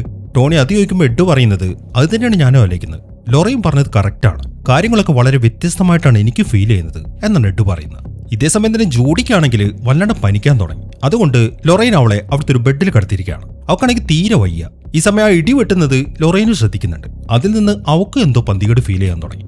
ഈ സമയം തന്നെ എഡും ജാക്കും ടോണിയും കൂടെ നേരെ തട്ടുംപുറത്തേക്ക് കയറി ആ കണ്ണാടി താഴേക്ക് ഇറങ്ങണം. അതിനുള്ള സെറ്റപ്പൊക്കെയാണ് അവരോടൊപ്പം ചെയ്തുകൊണ്ടിരിക്കുന്നത്. അവരിപ്പം ആ കണ്ണാടി ഒരു തുണി വെച്ച് മൂടി അതിനൊരു ബെൽറ്റ് ഇട്ട് ലോക്ക് ചെയ്തു. എന്നിട്ട് എഡ് ഇപ്പോൾ ടോണിയെ വണ്ടി സ്റ്റാർട്ടാക്കാൻ വേണ്ടി താഴേക്ക് പറഞ്ഞു വിട്ടു. അവനവിടുന്ന് പോയി കഴിയുമ്പോൾ ജാക്കും എഡും കൂടെ ആ കണ്ണാടി എടുത്തിട്ട് നടക്കാൻ തുടങ്ങി. എന്നാൽ അവരതിൽ നടക്കുമ്പോൾ ആ കണ്ണാടിയുടെ ഭാരം വല്ലാണ്ട് കൂടുന്നുണ്ട്. മാത്രമല്ല ആ ബെൽറ്റ് ഒക്കെ പഴിയാൻ തുടങ്ങി. ഒരു 2 സെക്കൻഡ് കഴിയുമ്പോൾ ആ ബെൽറ്റ് രണ്ടും അഴിഞ്ഞ് ആ തുണി അവിടുന്ന് പറന്നുപോയി. അങ്ങനെ അതവിടുന്ന് പറന്നുപോയി കഴിയുമ്പോൾ ജാക്ക് ആ കണ്ണാടിയിലേക്ക് നോക്കി. എന്നാൽ അവന്റെ ആ റിഫ്ലക്ഷൻ ഒരു ഭീകര രൂപമായിട്ടാണ് ജാക്കിനെതിരെ കാണുന്നത്. എന്നാൽ ജാക്ക് ഇപ്പൊ കണ്ണാടിയിലേക്ക് നോക്കിയത് കാണുമ്പോൾ എഡ് പറയുന്നത്, നീ മുഖം തിരിച്ചേ, ഒരു കാരണവശാലും നീ ആ കണ്ണാടിയിലേക്ക് നോക്കരുത്, അത് പണിയാണെന്നാണ്. അതിന് തുറന്ന് ജാക്ക് അവന്റെ മുഖം മാറ്റി. എന്നാൽ ആ കണ്ണാടിയിൽ അവന്റെ ആ രൂപം കണ്ടപ്പം പുള്ളിക്കാണെങ്കിൽ വല്ലാത്ത ഭ്രാന്ത് പിടിച്ച അവസ്ഥയിലായി. അതുകൊണ്ട് ഒന്നും നോക്കാതെ അയാൾ നേരെ പുറകിലേക്ക് നടക്കുകയാണ്. അതോടുകൂടെ അയാൾ താഴേക്ക് വീണുപോയി. അതിന് തുറന്ന കണ്ണാടിയും താഴേക്ക് വീണു. കഷ്ടപ്പെട്ട് എഡ് അതിനെ പിടിച്ചു നിർത്താൻ ശ്രമിക്കുന്നുണ്ടെങ്കിലും അയാൾ കൊണ്ട് പറ്റുന്നില്ല, അത്രയും വെയിറ്റ് ഉണ്ടായിരുന്നു അതിന്. അങ്ങനെ കണ്ണാടി നേരെ ജാക്കിന്റെ മേലേക്കാണ് വീഴുന്നത്. അയാൾ കാല് മാറ്റിയത് കൊണ്ട് അവന് കുഴപ്പമൊന്നും പറ്റിയില്ല. എന്നാൽ ഈ സമയം ജാക്കിന്റെ നിലവിളി കേട്ട് അവന് ഫാമിലിയിലുള്ള എല്ലാവരും കൂടെ ഓടിയെത്തി. എന്നാൽ അപ്പോഴേക്കും എഡും താഴേക്ക് ഇറങ്ങി. അയാളിപ്പോൾ അവരാരെയും ജാക്കിന്റെ അടുത്തേക്ക് അടുപ്പിക്കുന്നില്ല, എല്ലാവരോടും മാറി നിൽക്കാനാണ് എഡിപ്പ് പറയുന്നത്. അതിനുശേഷം എഡിപ്പ് ജാക്കിനെ എഴുന്നേപ്പിച്ചു. ഇതേസമയം തന്നെ ടോണി ആണെങ്കിൽ വണ്ടി സ്റ്റാർട്ട് ചെയ്തു. എഡ് തിരിച്ച് അവരുടെ വീടിന് മുമ്പിലേക്ക് വരികയാണ്. എന്നാൽ പെട്ടെന്നാണ് റോഡിലായിട്ട് ഒരു ഭീകര രൂപം പ്രത്യക്ഷപ്പെടുന്നത്. അതിനെ കണ്ടതും ടോണി വണ്ടി ഓടിച്ചു. അതോടുകൂടെ അത് കുറച്ച് അപ്പുറത്തേക്ക് മാറി ഒരു വേലിയിൽ ചെന്നിടിച്ചു. അങ്ങനെ വണ്ടി അവിടെ ഇടിച്ചു നിന്ന് കഴിയുമ്പോൾ ടോണി വെളിയിലേക്ക് ഇറങ്ങി. എന്നാൽ ഇപ്പോൾ നോക്കുമ്പോൾ ആ രൂപത്തിനെ കാണുന്നുമില്ല. എന്നാൽ ഈ സമയത്താണ് നല്ല ശക്തിയായിട്ടുള്ള മഴ പെയ്യുന്നത്, നല്ല ഇടിയും വെട്ടുന്നുണ്ട്. ഈ സമയം തന്നെ വീടിനകത്തെ കറണ്ട് മൊത്തം പോയി. ഇതെല്ലാം കാണുമ്പോൾ ലൊറൈൻ എന്തെന്ന് വെച്ച് കഴിഞ്ഞാൽ വേഗം വന്നിട്ട് ഡോർ അങ്ങോട്ട് അടച്ചു. അങ്ങനെ ആ ഡോർ അടച്ച് കഴിയുമ്പോഴാണ് റൂമിനകത്തുനിന്നും ഒരു ശബ്ദം കേൾക്കുന്നത്. അതിന് തുറന്ന് ലൊറൈൻ വേഗം റൂമിലേക്ക് വന്നു. എന്നാൽ അവിടുത്തെ കാഴ്ച അവളെ ഞെട്ടിച്ചു കളഞ്ഞു. ആ ഡിമോൺ ഇപ്പം ജൂഡിയുടെ ശരീരത്തിൽ കയറിയിരിക്കുകയാണ്. ഒരു വല്ലാത്ത രൂപത്തിലാണ് അവൾ അവിടെ ഇരിക്കുന്നത്. അതൊക്കെ കണ്ട് ഞെട്ടി നിൽക്കുമ്പോഴാണ് പെട്ടെന്ന് ജൂഡി എഴുന്നേറ്റിട്ട് ലൊറൈനെ അറ്റാക്ക് ചെയ്യുന്നത്. അവളിപ്പോ ലൊറൈനെ ഇടിച്ച് ആ ബേസ്മെന്റിനകത്തേക്ക് ഇട്ടു. എന്നിട്ട് വേഗം ആ ഡോർ ക്ലോസ് ചെയ്യാണ്. ഈ സമയത്താണ് ആ ഫാമിലിയിലുള്ള എല്ലാവരും ജൂഡിയുടെ അടുത്തേക്ക് വരുന്നത്. അവളുടെ ആ രൂപം കണ്ടപ്പം അവരും ഞെട്ടിപ്പോയി. അവരുടെ ആ പട്ടിയാണെങ്കിൽ അവളെ കണ്ടിങ്ങനെ വല്ലാണ്ട് കുരയ്ക്കുകയാണ്. ഈ സമയം ജൂഡി എന്തെന്ന് വെച്ച് കഴിഞ്ഞാൽ ആ പട്ടിയൊന്ന് നോക്കി. അതിനെ തുറന്ന് അത് അവിടുന്ന് തെറിച്ചു പോവുകയും ചെയ്തു. അങ്ങനെ ആ പട്ടി അവിടുന്ന് തെറിപ്പിച്ചതിന് ശേഷം ജൂഡി ഇപ്പൊ ആ കുട്ടികളുടെ അടുത്തേക്ക് നടക്കാൻ തുടങ്ങി. എന്നാൽ ഈ സമയത്താണ് ശബ്ദം കേട്ട് എഡ് അങ്ങോട്ട് വരുന്നത്. എഡ് വന്ന ഉടനെ തന്നെ ജൂഡിയെ വിളിച്ചു. എന്നാൽ ജൂഡിയുടെ ആ രൂപം കണ്ടപ്പം അയാളും ഞെട്ടിപ്പോയി. അയാൾ ഓരോന്നൊക്കെ പറഞ്ഞിട്ട് അവളെ തിരിച്ചു വിളിക്കാൻ ശ്രമിക്കുന്നുണ്ട്. എന്നാൽ ജൂഡി ഒന്നും കേൾക്കുന്നില്ല. അവളിപ്പോ എഡിന്റെ നെഞ്ചിലൊന്ന് കൈവച്ചു. അതിനെ തുറന്ന് അയാൾക്ക് നെഞ്ചുവാൻ എടുക്കാൻ തുടങ്ങി. അങ്ങനെ എഡിനെ താഴേക്ക് ഇട്ടതിന് ശേഷം അവൾ പിന്നെ മുകളിലേക്കാണ് പോകുന്നത്. ഈ സമയം എഡാണെങ്കിൽ നെഞ്ചുവേന എടുക്കുമ്പോൾ കഴിക്കുന്ന ഗുളിക എടുത്തു. എന്നാൽ അതെല്ലാം അയാളുടെ കയ്യിൽ നിന്ന് താഴേക്ക് വീണു പോവാണ്. ഇതേ സമയം തന്നെ ബേസ്മെന്റിലേക്ക് വീണുപോയ ലൊറൈൻ എഴുന്നേറ്റു. എന്നാൽ ഈ സമയത്താണ് അവളൊരു കാഴ്ച കാണുന്നത്. ആ കോടാലി പിടിച്ച മനുഷ്യനുണ്ടല്ലോ, അയാളിപ്പം ബേസ്മെന്റിലേക്ക് ഇറങ്ങി വന്നു. അയാൾ അങ്ങോട്ട് ഇറങ്ങി വരുന്ന കാണുമ്പോൾ ലൊറൈൻ ആണെങ്കിൽ കുറച്ചപ്പുറത്തേക്ക് പതുങ്ങിയിരുന്നു. എന്നാൽ ഈ സമയത്താണ് അവിടെ മരിച്ച ലേഡി ലൊറൈൻ്റെ അടുത്തേക്ക് വരുന്നത്. അതിന്റെ ആ രൂപം കണ്ട് അവളിങ്ങനെ ഞെട്ടി നിൽക്കുമ്പോഴാണ് അയാൾ ആ മഴ വെച്ചിട്ട് ആ ലേഡിയുടെ തലയ്ക്കൊരു വെട്ടു കൊടുക്കുന്നത്. അതിനെ തുറന്ന് അവൾ താഴേക്ക് വീണു. അങ്ങനെ അവളുടെ പണി തീർത്തതിന് ശേഷം അയാൾ ആ മഴ എടുത്തുകൊണ്ട് ഇപ്പൊ ലൊറൈൻ്റെ പുറകെ വരികയാണ്. അത് കണ്ടതും അവൾ അവിടുന്ന് ഓടാൻ തുടങ്ങി. അങ്ങനെ അവൾ നേരെ ചെന്ന് വീഴുന്നത് നിറയെ ചോരയ്ക്കുള്ളിലേക്കാണ്. അവൾക്കാണെങ്കിൽ ഇപ്പോൾ അവിടുന്ന് രക്ഷപ്പെടാൻ പറ്റുന്നില്ല. ആ കോടാലി പിടിച്ച മനുഷ്യനാണെങ്കിൽ അവളുടെ അടുത്തേക്ക് വരികയും ചെയ്യുന്നുണ്ട്. എന്നാൽ പെട്ടെന്നാണ് ആ റൂമിന്റെ വാതിലും തുറന്നുകൊണ്ട് ടോണി അങ്ങോട്ട് വരുന്നത്. അതോടുകൂടെ അയാൾ അവിടുന്ന് അപ്രത്യക്ഷമായി. മാത്രമല്ല ഇപ്പം ലൊറൈൻ നോക്കുമ്പോൾ അവിടെ ചോരയൊന്നും കാണുന്നുമില്ല. ഇതേസമയം തന്നെ എഡാണെങ്കിൽ എങ്ങനെയൊക്കെ ഒരു ഗുളിക എടുത്ത് കഴിച്ചു. അതിനുശേഷം എഴുന്നേറ്റ് അവിടെ ഉണ്ടായിരുന്ന എല്ലാവരെയും വെളിയിലേക്ക് പറഞ്ഞുവിടുകയാണ്. എന്നിട്ട് അയാളെ മുകളിലേക്ക് കയറാൻ തുടങ്ങുമ്പോഴാണ് ലൊറൈൻ അങ്ങോട്ട് വരുന്നത്. ലൊറൈൻ ഇപ്പോൾ പറയുന്നത് ആ ഡിമോണിന് വേണ്ടത് ജൂഡിയാണ്, എങ്ങനെയെങ്കിലും നമുക്ക് അവളെ രക്ഷിച്ചേ പറ്റൂ. അവൾ അത് പറഞ്ഞതിന് ശേഷം അവരെല്ലാവരും കൂടെ നേരെ തട്ടുംപുറത്തേക്ക് പോവാണ്. എന്നാൽ അവിടെ ചെന്നപ്പം അവിടുത്തെ കാഴ്ച കണ്ടവരെല്ലാവരും ഞെട്ടിപ്പോയി. ജൂഡി ഇപ്പോൾ അവിടെ ഒരു കയറിൽ തൂങ്ങിയേക്കാണ്. ഉടനെ അവളെ രക്ഷിച്ചിട്ടില്ല എന്നുണ്ടെങ്കിൽ അവളിപ്പോൾ മരിച്ചു പോകും. പക്ഷെ അവർക്കാണെങ്കിൽ നേരെ അവളുടെ അടുത്തേക്ക് പോകാനും പറ്റത്തില്ല. കാരണം നേരെ പോയി കഴിഞ്ഞാൽ അതെല്ലാം കൂടെ ഇടിഞ്ഞു ഒളിഞ്ഞ് താഴേക്ക് വീഴും. അതുകൊണ്ട് ടോണി എഡും കൂടെ അതിന്റെ സൈഡിലൂടെ പോയിട്ട് അവിടെ പിടിച്ചു നിന്നിട്ട് അവളുടെ കയറിങ്ങനെ കട്ട് ചെയ്യാൻ തുടങ്ങി. അങ്ങനെ കുറച്ച് സമയത്തെ കഷ്ടപ്പാടിന് ശേഷം അവർ ആ കയർ കട്ട് ചെയ്തു. അതിന് തുറന്ന് അതെല്ലാം കൂടി ഇടിഞ്ഞു പൊളിഞ്ഞ് അവരെല്ലാവരും താഴേക്ക് വീഴാണ്. ഈ സമയം അവർ എഴുന്നേറ്റ് നോക്കുമ്പോൾ ജൂഡിക്ക് ബോധമില്ല. അതുകൊണ്ട് വേഗം അവരവർക്ക് CPR കൊടുക്കുകയാണ്. കുറെ സമയം CPR കൊടുത്തു കഴിഞ്ഞപ്പോൾ അവൾ എഴുന്നേറ്റു. എന്നാൽ ഈ സമയത്താണ് ആ കണ്ണാടി അങ്ങോട്ട് വരുന്നത്. അതിപ്പോൾ അവരുടെ മുന്നിൽ നിന്ന് വളരെ വേഗത്തിൽ ഇങ്ങനെ വട്ടത്തിൽ കറങ്ങാണ്. അത് കണ്ടതും എഡ് അവന്റെ കയ്യിലെ പുസ്തകം എടുത്ത് എന്തൊക്കെയോ അതിലിങ്ങനെ വായിക്കാൻ തുടങ്ങി. കുറേ സമയം അങ്ങനെ വായിച്ചു കഴിയുമ്പോൾ ആ കണ്ണാടി അവിടെ സ്റ്റോപ്പായി. എന്നാൽ അത് സ്റ്റോപ്പ് ആയതിനു ശേഷം 2 സെക്കൻഡ് കഴിയുമ്പോൾ ആ കണ്ണാടി അവിടുത്തെ കൈവരി മൊത്തം ഇടിച്ചു പൊളിച്ച് അവർക്ക് നേർക്ക് വരാൻ തുടങ്ങി. അതിനിടയിൽ ടോണിയുടെ കാലും പെട്ടുപോയി. അവന് കാലെടുക്കാൻ പറ്റുന്നില്ല. ഈ സമയം എഡാണെങ്കിൽ വീണ്ടും വീണ്ടും ആ പുസ്തകം അങ്ങനെ വായിക്കുന്നുണ്ട്. എന്നാൽ ഒന്നും സംഭവിക്കുന്നില്ല. അതിനിടയിൽ ആ കണ്ണാടിയാണെങ്കിൽ ടോണിയുടെ കഴുത്ത് പിടിച്ച് ഞെരിക്കുകയാണ്. പെട്ടെന്നാണ് ആ പുസ്തകത്തിന് തീ പിടിക്കുന്നത്. അങ്ങനെ എഡ് എന്തൊക്കെ കാണിച്ചിട്ടും ആ കണ്ണാടിക്കകത്തെ ഡിമോണിനെ അവിടുന്ന് ഒഴിവാക്കാൻ പറ്റുന്നില്ല. ഇനിയിപ്പോ ലൊറൈനെ മാത്രമേ എന്തെങ്കിലും ചെയ്യാൻ പറ്റൂ. അതുകൊണ്ട് അവളിപ്പം ഒരു പ്രാർത്ഥന ചൊല്ലി ആ കണ്ണാടിയിലൊന്ന് തൊട്ടു. എന്നാൽ ലൊറൈൻ ഒറ്റയ്ക്കത് ചെയ്തിട്ട് അവളെ കൊണ്ട് ആ ഡിമോണിനെ കീഴ്പ്പെടുത്താൻ പറ്റുന്നില്ല. ഈ സമയം അവൾക്ക് ഒരു കാര്യം മനസ്സിലായി. ആ ഡിമോണിനെ കീഴ്പ്പെടുത്തണമെങ്കിൽ ജൂഡിയുടെ സഹായം കൂടെ ആവശ്യമുണ്ട്. കാരണം ജൂഡിക്ക് ഇവളുടെ അതേ കഴിവുകളുണ്ട് എന്ന കഴിവൊക്കെ നേരത്തെ തന്നെ അറിയാം.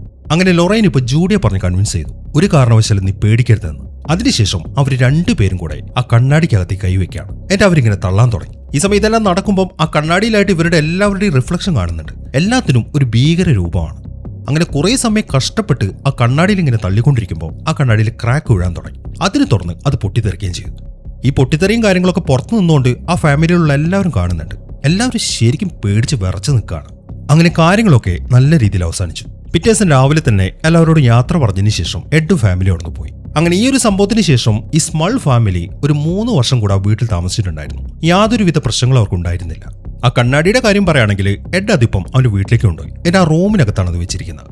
അങ്ങനെ ഈ സംഭവങ്ങളൊക്കെ കഴിഞ്ഞ് കുറച്ച് ദിവസത്തിന് ശേഷം എഡിന്റെയും ജൂഡിയുടെയും കല്യാണം കഴിഞ്ഞു. വളരെ ആഘോഷമായിട്ട് തന്നെ അവരെ കല്യാണം നടത്തി. അങ്ങനെ ആ ഫംഗ്ഷൻ നടക്കുന്നതിനിടയിൽ ലൊറൈനും എഡും അവിടെ നിന്നിട്ട് ഡാൻസ് കളിക്കുകയാണ്. ഈ സമയത്താണ് ലൊറൈൻ ഒരു കാര്യം പറയുന്നത്. അതായത് അവൾക്കൊരു വിഷൻ ഉണ്ടായി. അതിൽ അവൾ കണ്ടത് അവളുടെ ഫ്യൂച്ചറാണ്. അവരാഗ്രഹിച്ച പോലെ തന്നെ വളരെ സന്തോഷകരമായിട്ടുള്ള ഒരു ജീവിതമായിരുന്നു അവൾ ആ ഫ്യൂച്ചറിൽ കണ്ടത്. ജൂഡിക്കും ടോണിക്കും കുട്ടിയുണ്ടായി. പിന്നെ വളരെ അഡ്വഞ്ചറസ് ആയിട്ടുള്ള പല ട്രിപ്പുകൾ അവർ പോയി. ഇങ്ങനെയൊക്കെ ആണെങ്കിലും ആൾക്കാരെ സഹായിക്കുന്നത് അവർ നിർത്തിയിട്ടുണ്ടായിരുന്നില്ല. ഏത് കേസാണെങ്കിലും അവർ അറ്റൻഡ് ചെയ്യുമായിരുന്നു. ഇങ്ങനെയുള്ള കാര്യങ്ങളൊക്കെയാണ് ഫ്യൂച്ചറിൽ ആ വിഷനായിട്ട് അവൾ കണ്ടത്. ആ കാര്യങ്ങളൊക്കെയാണ് അവൾ പെഡിന്റെ അടുത്ത് പറയുന്നത്. അങ്ങനെ 74ാമത്തെ വയസ്സിൽ എഡിനൊരു സ്ട്രോക്ക് ഉണ്ടായി. അതിനുശേഷം അയാൾക്ക് അനങ്ങാൻ പറ്റിയില്ല.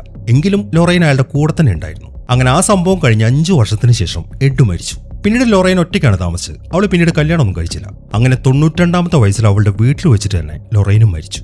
ഇവിടെയാണ് ഈ സിനിമ അവസാനിക്കുന്നത്. അപ്പൊ എങ്ങനെ ഉണ്ടായിരുന്നു? എന്താണെങ്കിലും നിങ്ങളുടെ അഭിപ്രായങ്ങൾ എഴുതി അറിയിക്കാൻ മറക്കരുത്. പിന്നെ ഹൈപ്പ് ചെയ്യാനും മറക്കരുത്. അപ്പോൾ പുതിയൊരു കിടിലൻ സിനിമയുമായിട്ട് നമുക്ക് അടുത്ത വീഡിയോയിൽ കാണാം.